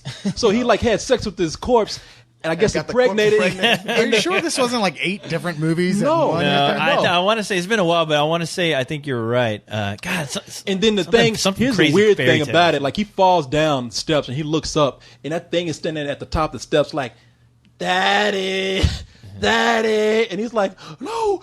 And the thing just runs down the steps and like, ah! And the guy's like, no, ah! And his freeze frames on his face. And that's it. And I was like, that's another thing I caught the end of on HBO one night. I'm like, what the fuck is going on Yeah. HBO, man? Most of They those were- collected horror movies Yeah. kind of suck if you haven't noticed. Yeah. There's Yeah. like Twilight Zone is good, and the first Creep Show is good. Oh, yeah. and No. I think that's about it, really. Yeah. I enjoyed Creepshow too. but- Before we go, Creepshow has one of the best adaptations of a Stephen King short story, Oh, of The course. Raft. Yeah. Oh yeah. Yeah, That's it's true. For a That's shitty true. movie, that was actually pretty Yeah, perfect. that was But awesome. before we go out, you'll appreciate this. Talk about weird endings. I won't say anything else except look up The Prisoner and then look up the ending of the series. Oh, yeah. No. I mean, when y'all talking about weirdest endings, I could name several TV shows that had weird endings. Twin Peaks, The Prisoner. and The Prisoner is at the top of the list. Well, Wow. that wasn't their fault. That was because the guy who was writing it with the whole show, he was like, "I know, don't worry, this is all leading up to something. I totally know the way it's going to end." And then he died, and he didn't have that shit written down anywhere. And so they're like, "We don't know because this Really? show Wow. was a weird But show yeah, anyway." what they came up with So- was just a total acid trip that made no sense. yeah, it didn't just- tie it just pissed anything people together. off. Yeah. To this day, I mean, people. It's a great show. It's worth watching anyway. But yeah, it's not a good ending. You go into it knowing that the ending, the last episode, is going to suck shit. Yeah. And this is Prison Break. The No, Prisoner. Oh, The Prisoner. The old From the 60s. BBC show with Patrick. But which they're about to Patrick do a Gillen. new one with Oh, Ian McKellen and Jim Caviezel. Yeah. And look at precursor to Sleepaway Camp, Beyond the Valley of the Dolls. So that has a, Oh, that's no, a- yeah. Wow. That's a that's crazy. Yeah, I'm sorry. Okay, you That know is what? true. I was- That whole movie I was is trying to think of crazy. myself like, Yeah. come on, there's got to be something. That would be my movie for that. That yeah. is definitely. Yeah, we won't a even good say what that is because the whole movie is crazy. But look at the movie sometime. When people ask me, Roger Ebert wrote it. What's your favorite bad movie to watch? That's the one. one. That's one of them. Yeah. Yeah, who made that movie? Russ Myers. Russ Myers. Yeah. Written by So- Roger Ebert. So written by Roger Ebert, and it's kitschy. It's everything. It's such a time capsule of the '70s. It's everything about it is bad, but it is filled to the gills with women with huge tits. Naked, which is what naked, Russ Meyer huge liked. tits. Yeah. yeah. Apparently- all his movies. Apparently, there's some new movie right now that people are already calling the Citizen Kane of bad movies. Do you guys know what I'm talking about? Is it The Room?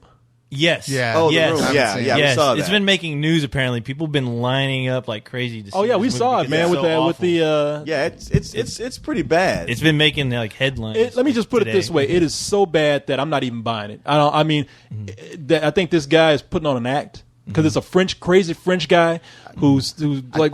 Yeah, I don't think he's from France though. I think he's like French, like as in Cajun French, or really? maybe Canadian French. Canadian French. Well, Yeah. he's got this really weird French like accent, and he's nuts, man. When you ask him questions, he doesn't really answer the question. I think you know what, Corey. I got the impression that he's actually really embarrassed. Like he made what he thought was a really good movie, and so had a huge budget. And you don't know where this money went, Yeah. because it looks cheap as shit. Yeah. And then this movie fails. I mean, it's like people are like laughing, like it's the worst case scenario where you think you've done a masterpiece.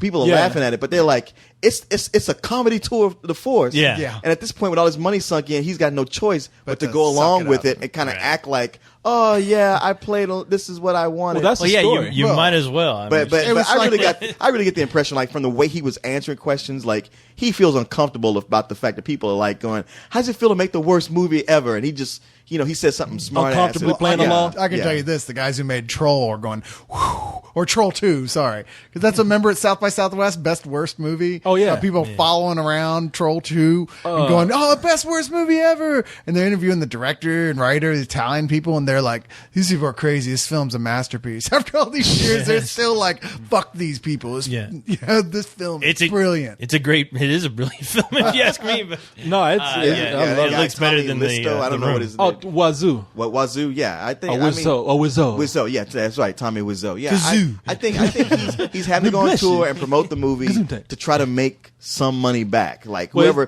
gave it that money is like, look, you better do something. You better get out there, put that circus on. And he hates doing it, but he got no choice. Like his life is in danger. Like his mob money that he made it with.